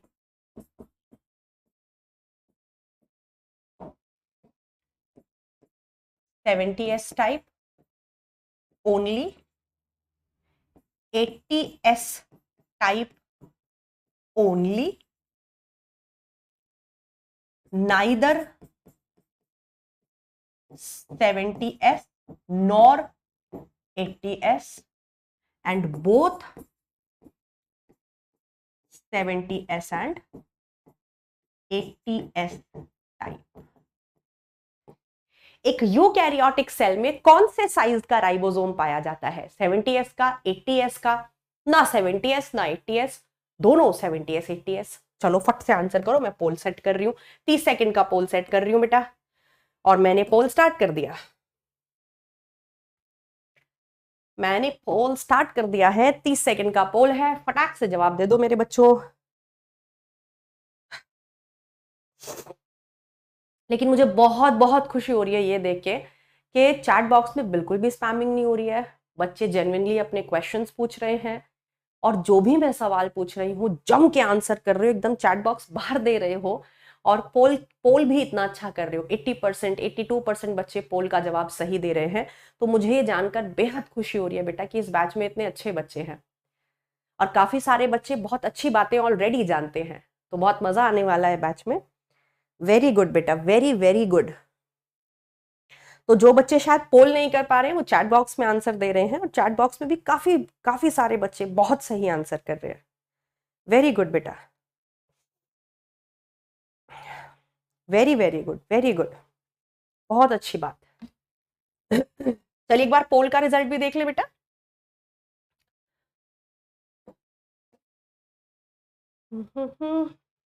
अरे बाप रे। कोई बात नहीं, मैं इस रिजल्ट से भी बहुत खुश हूं। और देखते हैं कितने बच्चों ने सही जवाब दिया है। 44.99% बच्चे, यानी कि 45% बच्चों ने सही जवाब दिया है। लेकिन जो बच्चे जिनको शायद पोल नहीं दिख रहा है, अभी शायद उन्हें चलाना नहीं आ रहा है, उन्होंने चैट बॉक्स में सही जवाब दिया है। तो मुझे लगता है चैट बॉक्स में लगभग 80% बच्चों ने सही जवाब दिया, जो बहुत अच्छी बात है। और यहाँ पोल में 45% बच्चों ने जवाब दिया। एक बार देख लेते हैं। मयंक सिंह ने 2 सेकंड में आंसर किया, वेरी गुड। फिर वेदांत ने, then Arnab, then Amrita and then Arif. तो ये 5 टॉप परफॉर्मर्स हैं पोल के। जिनका पोल नहीं चल रहा है बेटा कोई बात नहीं, जिन्होंने सही आंसर दिया है वेरी वेरी गुड। तो इसका आंसर होगा डी। इसका आंसर होगा डी। एक यूकैरियोटिक सेल में 70S राइबोसोम भी होता है और 80S राइबोसोम भी होता है। कैसे मैम समझ नहीं आया? अभी बताती हूं, आ जाओ, ध्यान से सुनना जो बोलूंगी बेटा। एक बैक्टीरिया के सेल में राइबोसोम कहां होता है? अगर मैं आंखें बंद करके इमेजिन करूं तो एक बैक्टीरिया के सेल के पास तो केवल साइटोप्लाज्म है ना, और उसमें राइबोसोम साइटोप्लाज्म में ही पड़े हुए हैं। तो एक बैक्टीरिया में राइबोसोम कहां है? ध्यान से सुनना बेटा, ठीक है। एक बैक्टीरिया में राइबोसोम कहां है? साइटोप्लाज्म में पड़े हुए हैं, जो 70S साइज के हैं। अब मैं चलती हूं एक यूकैरियोटिक सेल के पास। मैं आंखें बंद कर रही हूं तो यूकैरियोटिक सेल में मुझे बीचों बीच न्यूक्लियस दिखाई दे रहा है, न्यूक्लियस। और जो न्यूक्लियस की बाहर वाली मेम्ब्रेन है, बाहर वाली मेम्ब्रेन, अच्छा न्यूक्लियस के पास भी 2 मेम्ब्रेन होती है, मैंने बताया, भूल गई ना शायद, कोई बात नहीं अभी बता देती हूँ बेटा। न्यूक्लियस वाली स्लाइड पे जाती हूँ, रुक जाओ, ऐसे कैसे मैं भूल गई। न्यूक्लियस भी डबल मेम्ब्रेनस स्ट्रक्चर होता है बेटा, न्यूक्लियस भी डबल मेम्ब्रेन बाउंड स्ट्रक्चर होता है। न्यूक्लियस के पास भी दो मेम्ब्रेन होती है, एक आउटर और एक इनर। तो अब चलो चलते हैं वापस से वहीं। तो मैं गई एक यूकैरियोटिक सेल के पास, मुझे बीचों बीच न्यूक्लियस दिखाई दे रहा है, और न्यूक्लियस में जो बाहर वाली मेम्ब्रेन है उससे छोटे छोटे दाने चिपके हुए दिखाई दे रहे हैं। वो दाने क्या हैं? वो राइबोसोम है बेटा। यानी कि एक यूकैरियोटिक सेल में राइबोसोम न्यूक्लियस की मेम्ब्रेन के साथ जुड़े हुए पाए जाते हैं। और कहां पाए जाते हैं? फिर न्यूक्लियस की मेम्ब्रेन के साथ एक सेल ऑर्गेनेलिस दिख रही है, एंडोप्लाज्मिक रेटिकुलम। एंडोप्लाज्मिक रेटिकुलम की मेम्ब्रेन से भी राइबोसोम चिपके हुए दिखाई दे रहे हैं। अच्छा, तो यानी कि एक यूकैरियोटिक सेल में राइबोसोम कहां होते हैं? न्यूक्लियर मेम्ब्रेन के साथ भी चिपके हुए हैं, एंडोप्लाज्मिक रेटिकुलम की मेम्ब्रेन के साथ चिपके हुए हैं, और कुछ राइबोसोम साइटोप्लाज्म में भी पड़े हुए हैं। ये सारे 80S टाइप के हैं।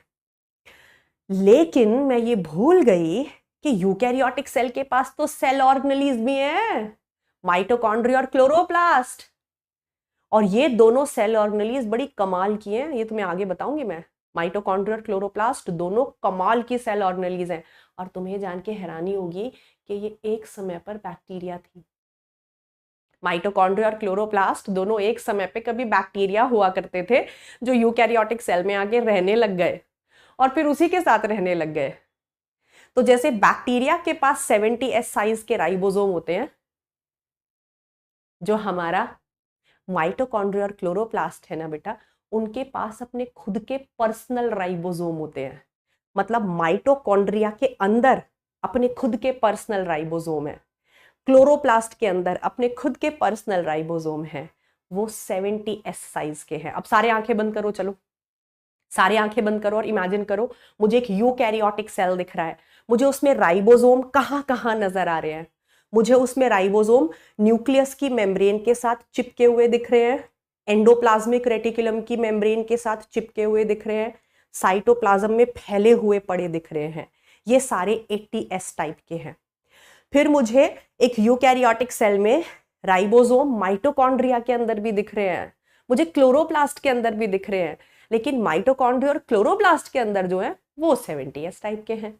माने एक यूकैरियोटिक सेल में 70S टाइप और 80S टाइप दोनों तरह के राइबोसोम्स होते हैं। 70S टाइप के कहां होते हैं बेटा? Inside mitochondria and chloroplast. Inside mitochondria and chloroplast.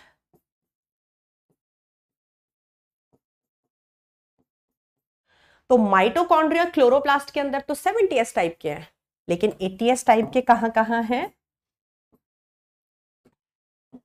Attached with, जुड़े हुए हैं 80S टाइप के विद न्यूक्लियर मेम्ब्रेन, न्यूक्लियस की मेम्ब्रेन के साथ जुड़े हुए हैं, then with endoplasmic reticulum, ER। बेटा ER की फुल फॉर्म लिख लोगे ना? एंडोप्लाज्मिक रेटिकुलम, ER के साथ जुड़े हुए हैं। चलो मैं लिख ही देती हूं,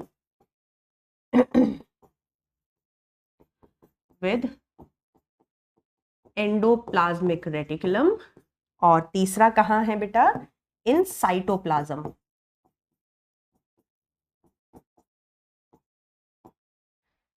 ये कहानी है। क्या सारे बच्चों को ये बात समझ में आ गई है? बोलो मेरे बच्चों, बोलो बेटा, सबको बात समझ आ गई?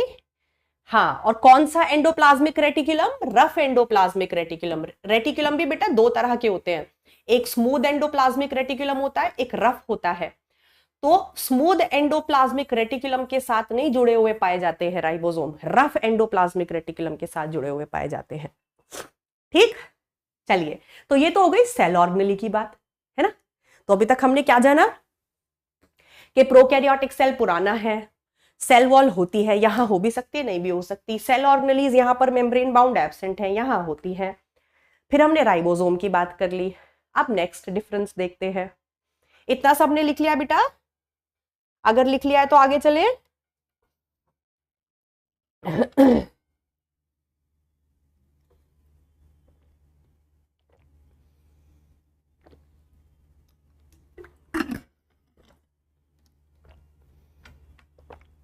ओके बेटा, चलो अब नेक्स्ट डिफरेंस देखते हैं। सेल ऑर्गेनेलिस की बात तो हो गई। सेल ऑर्गेनेलिस के बाद और क्या बचा? सबसे बाहर सेल वॉल थी, उसकी बात कर ली। प्लाज्मा मेम्ब्रेन सबके पास ही होती है और सबका स्ट्रक्चर भी एक जैसा होता है। हमने सेल ऑर्गेनेलिस की बात कर ली। अब क्या बचा मैम? अरे मैम न्यूक्लियस बताओ ना। चलो न्यूक्लियस की बात करते हैं।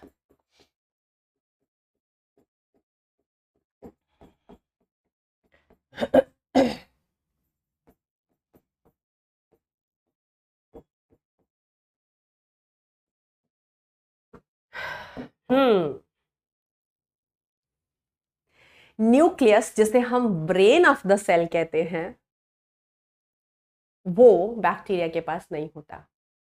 तो अब बच्चे पूछेंगे मैम कैसी बात कर रहे हो?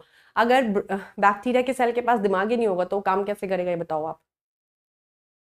समझ नहीं आ रही कुछ बात? अभी बताती हूँ, आ जाओ। यहां पर प्रोकैरियोटिक सेल में ट्रू न्यूक्लियस एब्सेंट होता है। यूकैरियोटिक सेल में ट्रू न्यूक्लियस प्रेजेंट होता है। मैम ये ट्रू न्यूक्लियस क्या है, पहले तो ये बताओ। ट्रू न्यूक्लियस का मतलब है एक प्रॉपर न्यूक्लियस जिसके पास दो मेम्ब्रेन है, आउटर मेम्ब्रेन, इनर मेम्ब्रेन, और उसके पास अंदर एक छोटा सा स्ट्रक्चर और है, न्यूक्लियोलस। तो न्यूक्लियस के अंदर बेटा एक छोटा सा स्ट्रक्चर और देखने को मिलता है, न्यूक्लियोलस।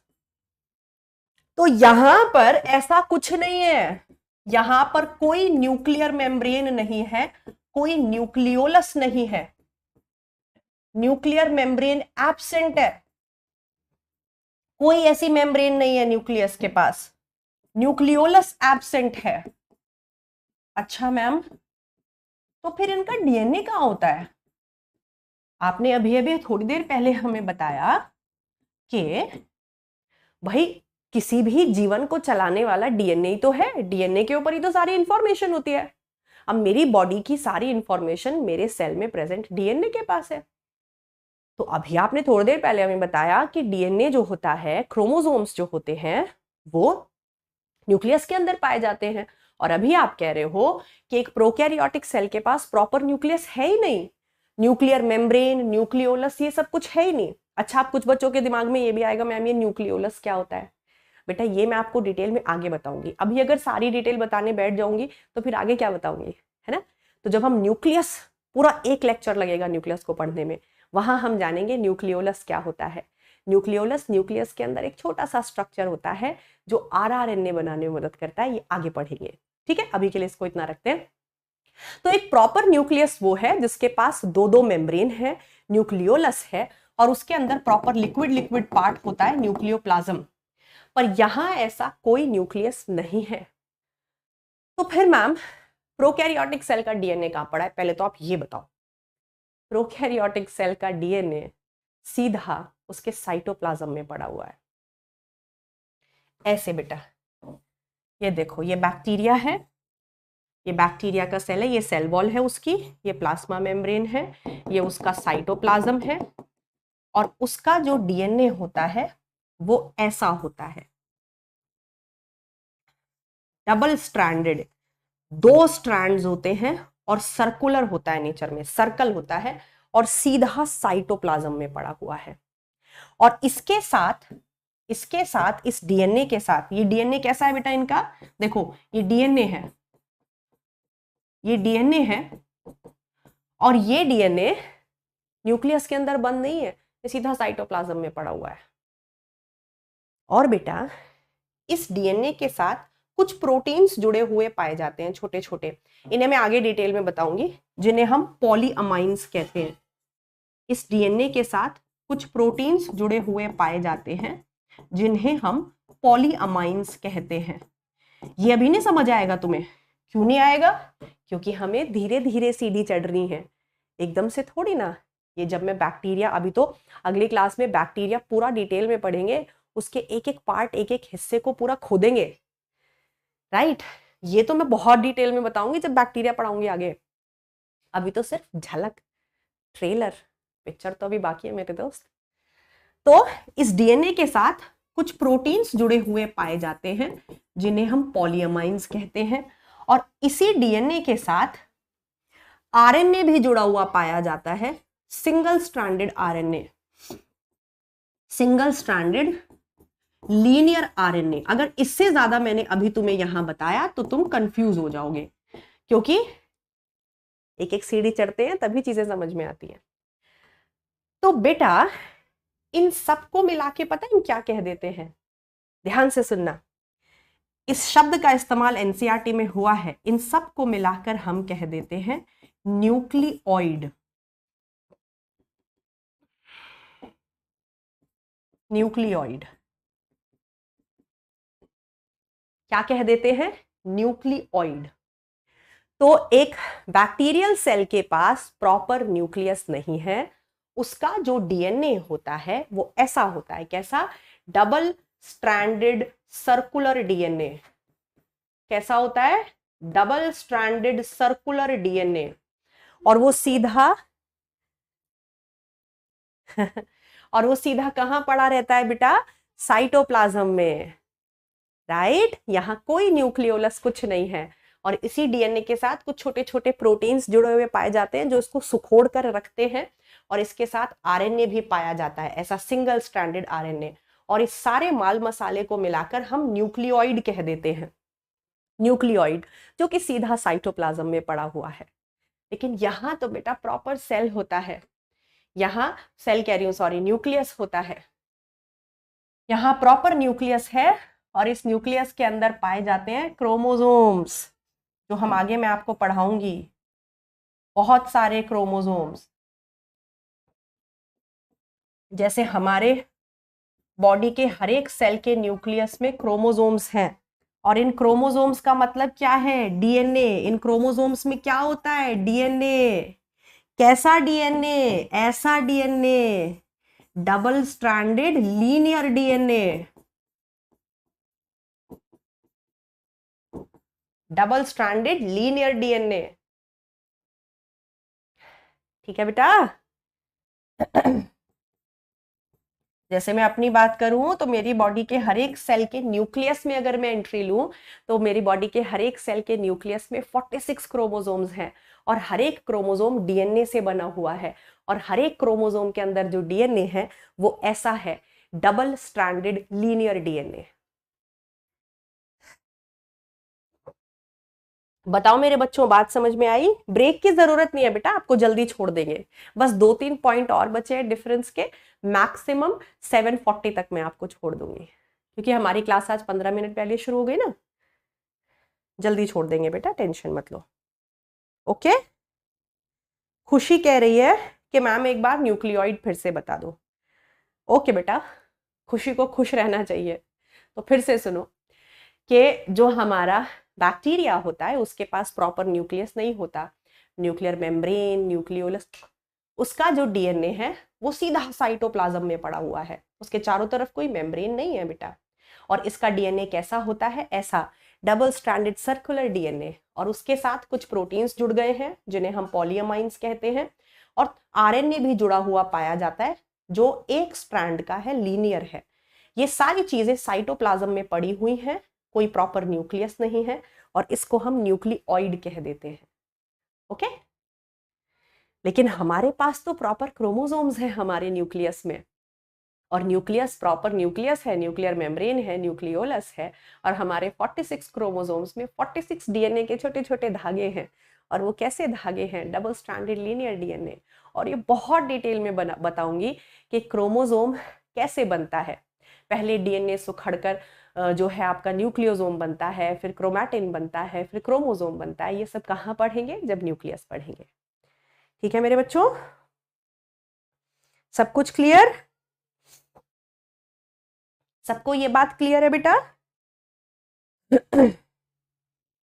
न्यूक्लियोइड कैसे हो जाएगा बेटा यूकैरियोटिक सेल में? न्यूक्लियोइड यूकैरियोटिक सेल में कैसे हो जाएगा? जब इनके पास प्रॉपर न्यूक्लियस है। न्यूक्लियोइड क्या है? न्यूक्लियोइड कोई न्यूक्लियस नहीं है। न्यूक्लियोइड तो हम साइटोप्लाज्म के उस हिस्से को कह दे रहे हैं जहां पर डीएनए सीधा प्रेजेंट है। तो साइटोप्लाज्म का वो हिस्सा जहां पर डीएनए कुछ प्रोटीन्स और आरएनए के साथ पड़ा हुआ है, इस हिस्से को हम न्यूक्लियोइड कह रहे हैं। पर यूकैरियोट में तो प्रॉपर न्यूक्लियस है बेटा, तो फिर यहाँ न्यूक्लियोइड कैसे हो सकता है? चलिए अब मैं आपको बताती हूँ कुछ स्पेशल प्रोटीन्स के बारे में। बस थोड़ी देर और बेटा, मुझे पता है आपने इससे पहले भी एक क्लास करी है, थोड़ी देर और, क्योंकि फिर बोरिंग हो जाता है। बस प्रोकैरियोटिक यूकैरियोटिक सेल खत्म कर ले, ताकि अगली क्लास में हम एक नए टॉपिक के साथ शुरुआत करें। इसको बीच में नहीं छोड़ सकते ना। तो प्रोकैरियोटिक सेल के पास कुछ स्पेशल प्रोटीन्स होते हैं जिन्हें हम हिस्टोन प्रोटीन्स कहते हैं, वो एब्सेंट होते हैं। Histone proteins absent. लेकिन यूकैरियोटिक सेल के पास हिस्टोन प्रोटीन्स प्रेजेंट होते हैं। मैम ये हिस्टोन प्रोटीन्स क्या होते हैं?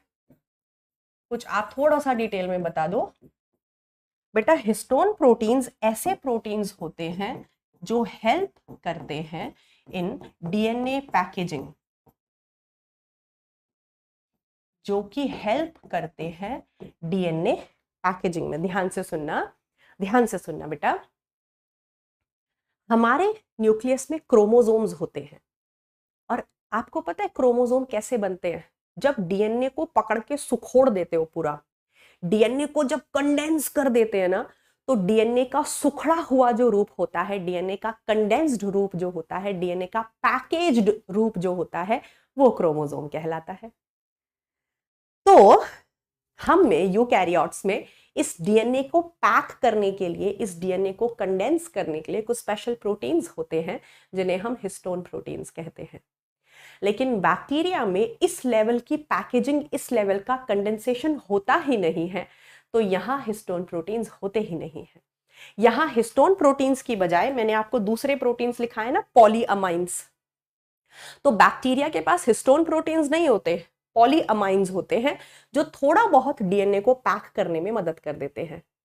ये हिस्टोन प्रोटीन जैसे नहीं है। हिस्टोन प्रोटीन तो डीएनए को पूरा सुखोड़कर क्रोमोसोम बनाने में मदद करते हैं, लेकिन बैक्टीरिया के पास हिस्टोन प्रोटीन्स नहीं, उसकी बजाय पॉलीअमाइंस होते हैं, जो थोड़े बहुत लेवल की पैकेजिंग में मदद कर देते हैं। बात समझ आई मेरे बच्चों? बोलो बच्चा पार्टी।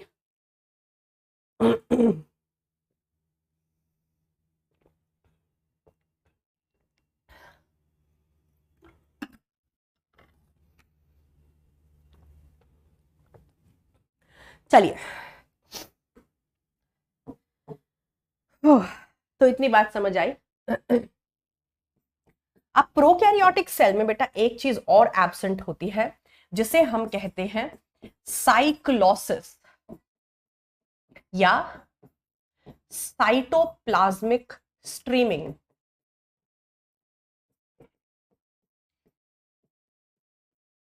प्रोकैरियोटिक सेल में एब्सेंट होती है, लेकिन यहां साइक्लोसिस प्रेजेंट होता है। मैम ये क्या होता है, एक बार थोड़ा सा बता दो।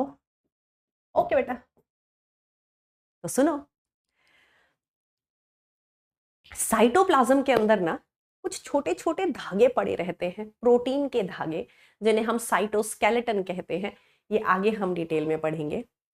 तो वो क्या करते हैं, सेल के अंदर साइटोप्लाज्म को घुमाते रहते हैं, क्लॉकवाइज और एंटी क्लॉकवाइज, ऐसे जैसे वॉशिंग मशीन में कपड़े घूमते रहते हैं ना, ऐसे ही एक यूकैरियोटिक सेल के अंदर साइटोप्लाज्म घूमता रहता है, यूं यूं यूं। इसे साइक्लोसिस कहते हैं, और इसे कराने वाला कौन है? साइटोप्लाज्म में पड़े हुए प्रोटीन के धागे। लेकिन एक बैक्टीरिया के सेल में साइटोप्लाज्म में पड़े हुए प्रोटीन के धागे होते ही नहीं हैं, तो उनका साइटोप्लाज्म ऐसे जूं जूं जूं घूमता ही नहीं है। तो प्रोकैरियोटिक सेल में साइक्लोसिस नहीं होता है, यहां होता है। प्रोकैरियोटिक सेल में ट्रू सेक्सुअल रिप्रोडक्शन एब्सेंट होता है।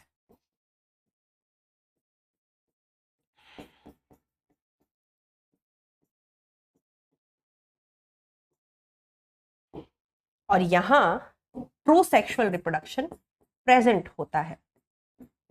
मैम ये ट्रू सेक्सुअल रिप्रोडक्शन क्या होता है, थोड़ा सा बता दो, क्या मतलब होता है बेटा? जब आप सेक्सुअल रिप्रोडक्शन पढ़ते हो तो उसमें क्या समझ आता है हमें सेक्सुअल रिप्रोडक्शन से? क्या होता है सेक्सुअल रिप्रोडक्शन के दौरान? सबसे पहले गैमीट बनाए जाते हैं, जानते हो ना बेटा? सबसे पहले क्या बनते हैं? गैमीट बनते हैं। फिर वो गैमीट आपस में फ्यूज होते हैं, मेल गैमीट और फीमेल गैमीट दोनों आपस में फ्यूज हो जाते हैं। क्या बनता है फिर? जाइगोट। और उस जाइगोट से पूरा बच्चा बन जाता है। This is sexual reproduction. लेकिन बैक्टीरिया में ऐसा कुछ भी नहीं होता। ना तो बैक्टीरिया में गैमीट्स बनते हैं, ना ही उनका फ्यूजन होता है, और ना ही जाइगोट बनता है। आपको आपको पता होगा कि बैक्टीरिया अधिकतर बाइनरी फिजन से रिप्रोड्यूस करता है, जो कि एसेक्सुअल रिप्रोडक्शन का तरीका है। लेकिन कभी कभी वो वेरिएशन भी कर पाते हैं, क्योंकि उनमें कुछ ऐसा तरीका उन्होंने ढूंढ लिया है जिसमें वो एक दूसरे के साथ डीएनए एक्सचेंज कर लेते हैं, लेकिन उनमें सेक्सुअल रिप्रोडक्शन नहीं होता। तो ट्रू सेक्सुअल रिप्रोडक्शन का मतलब प्रोकैरियोटिक सेल में गैमीट्स नहीं बनते हैं, gamete formation absent, fusion of gametes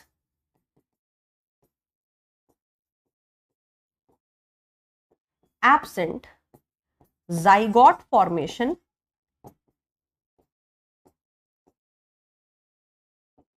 absent. सोचो कुछ भी नहीं है, और यही तो सेक्सुअल रिप्रोडक्शन है।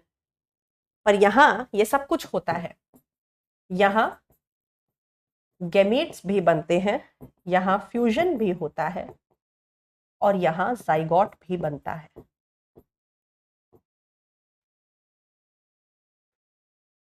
ओके,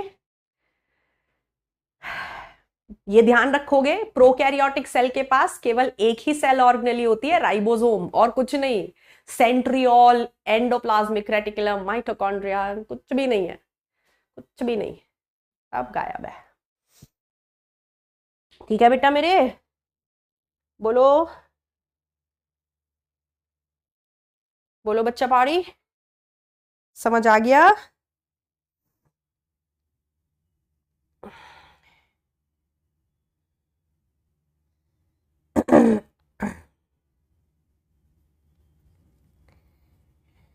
चलिए,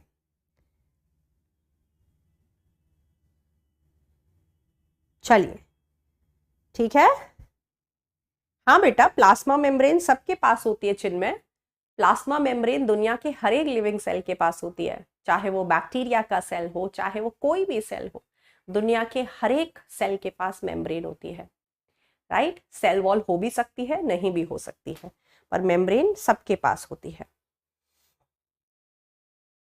ओके बेटा, बात समझ में आ गई? चलिए, तो चलो आज के लिए इतना रखते हैं। हमें प्रोकैरियोटिक सेल और यूकैरियोटिक सेल में बेसिक से डिफरेंसेस समझ में आए। अब अगली क्लास में हम पढ़ेंगे पहले सेल थ्योरी, फिर हम जानेंगे कि न्यूक्लियस को किसने डिस्कवर किया, सेल को किसने डिस्कवर किया, लार्जेस्ट सेल कौन है, स्मॉलेस्ट सेल कौन है, अलग अलग तरह के सेल्स कैसे होते हैं, उनके साइज क्या होते हैं, और फिर हम डिटेल में जानेंगे बैक्टीरिया को, यानी कि प्रोकैरियोटिक सेल को। एक बैक्टीरिया के पास क्या क्या होता है वो पूरा डिटेल में कच्चा चिट्ठा उसका उधेड़ देंगे, राइट? अभी तो हमने चैप्टर का केवल बेस बनाया है। आप मुझसे कंफर्टेबल हो गए, मैं आपसे कंफर्टेबल हो गई, हमें समझ में आ गया हमें क्या पढ़ना है। अगली क्लास से चैप्टर की पेस शुरू हो जाएगी, अभी तो बेस बना है, ठीक है? तो बेस तो सबको पसंद है। तो हमने बेस बना लिया है चैप्टर का। तो आंखें बंद करो, देखो प्रोकैरियोटिक सेल जब मैं तुम्हें पढ़ाऊंगी, बैक्टीरिया पढ़ाऊंगी तो ज्यादा कुछ नहीं पढ़ना हमें। सेल वॉल, उसके अंदर प्लाज्मा मेम्ब्रेन, साइटोप्लाज्म, बीचों बीच डीएनए है, राइबोसोम्स हैं, रिजर्व्ड फूड मटेरियल है, लेकिन यूकैरियोटिक सेल में हमें काफी कुछ पढ़ना होगा। ओके बेटा, तो चलिए, मुझे उम्मीद है आपको काफी कुछ आज के लेक्चर में समझ में आ गया होगा। होमवर्क आज के लेक्चर के साथ आपको डीपीपी मिलेगी, तो आपका होमवर्क रहेगा, आप अपनी डीपीपी सॉल्व करेंगे। दूसरा, रिवाइज द लेक्चर को अच्छे से रिवाइज करेंगे, सारे पॉइंट्स याद कर लेंगे, ठीक है। और हम मिलते हैं फिर अगली क्लास में। अगर किसी को कोई भी दिक्कत है, कोई परेशानी है, लेट मी चेक, कोई रिसेंट डाउट अगर यहाँ पे आ रहा है कोई पॉपुलर डाउट अगर यहाँ पे अभी नहीं दिख रहा है, लेट मी चेक, कोई पॉपुलर डाउट मुझे दिख रहा है कि नहीं दिख रहा है? पॉपुलर डाउट तो अभी नहीं दिख रहा है। कॉमन डाउट, कुछ कॉमन डाउट्स हैं बच्चों के जो कह रहे हैं कि मैम कुछ एक कॉमन डाउट है, पोल का आंसर कैसे करना है। बेटा अगली क्लास में वैसे तो ऐप पे जाओगे ना आप, ऐप पे सारी इंस्ट्रक्शंस हैं कि कैसे आपको पोल यूज करना है, सारी इंस्ट्रक्शंस ऐप पर ही गिवन है, वीडियोस हैं छोटी छोटी। अगर आपको नहीं समझ में आ रहा है तो फिर मैं अगली क्लास में आपको बता दूंगी। दूसरा, एक बच्चे ने पूछा है वायरसेस के पास प्लाज्मा मेम्ब्रेन नहीं होती। नहीं बेटा वायरस के पास कुछ नहीं होता, कितनी बार मैं बता चुकी हूँ। वायरस के पास केवल डीएनए होता है और डीएनए के चारों तरफ प्रोटीन की कवरिंग होती है, दैट्स इट, और कुछ भी नहीं होता। Plasma membrane, cell wall, cytoplasm, cell organelle, nothing, ठीक है। क्या न्यूक्लियस भी एक सेल ऑर्गेनेल है? हाँ बेटा, न्यूक्लियस भी सेल का ही हिस्सा है, जो कि मेन पार्ट है सेल का, the brain of the cell. Cell wall किसकी बनी होती है? सेल वॉल बेटा अलग अलग चीजों की बनी होती है, अलग अलग ऑर्गेनिज्म में, बैक्टीरिया में पेप्टाइडोग्लाइकैन की, फंजाई में काइटिन की, प्लांट सेल में सेल्यूलोज की। चलिए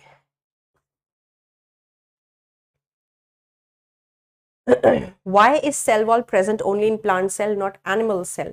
इसका बेटा एवोल्यूशन में कुछ रेलेवेंस होगा। चलिए,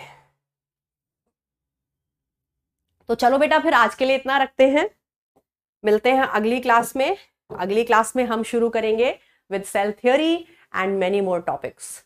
ओके, तो ये दो लेक्चर अच्छे से, क्योंकि बेस है चैप्टर का, तो मेरी रिक्वेस्ट है बेटा ये दोनों लेक्चर अच्छे से देख लेना, जो चैप्टर का हमने बेस बनाया है। अगली क्लास से हर एक स्पेसिफिक टॉपिक्स उठाएंगे और उनको डिटेल में देखेंगे। तो तब तक के लिए खुश रहो, मस्त रहो, बिंदास रहो, हंसते खेलते रहो, पढ़ाई को एंजॉय करो, बैकलॉग बिल्कुल भी नहीं करना है, रोज का काम रोज खत्म करना है और आज से शुरू करना है। कल कर लेंगे नहीं। ओके, चलो बाय ऑल बेटा, लव यू ऑल, मिलते हैं अगली क्लास में।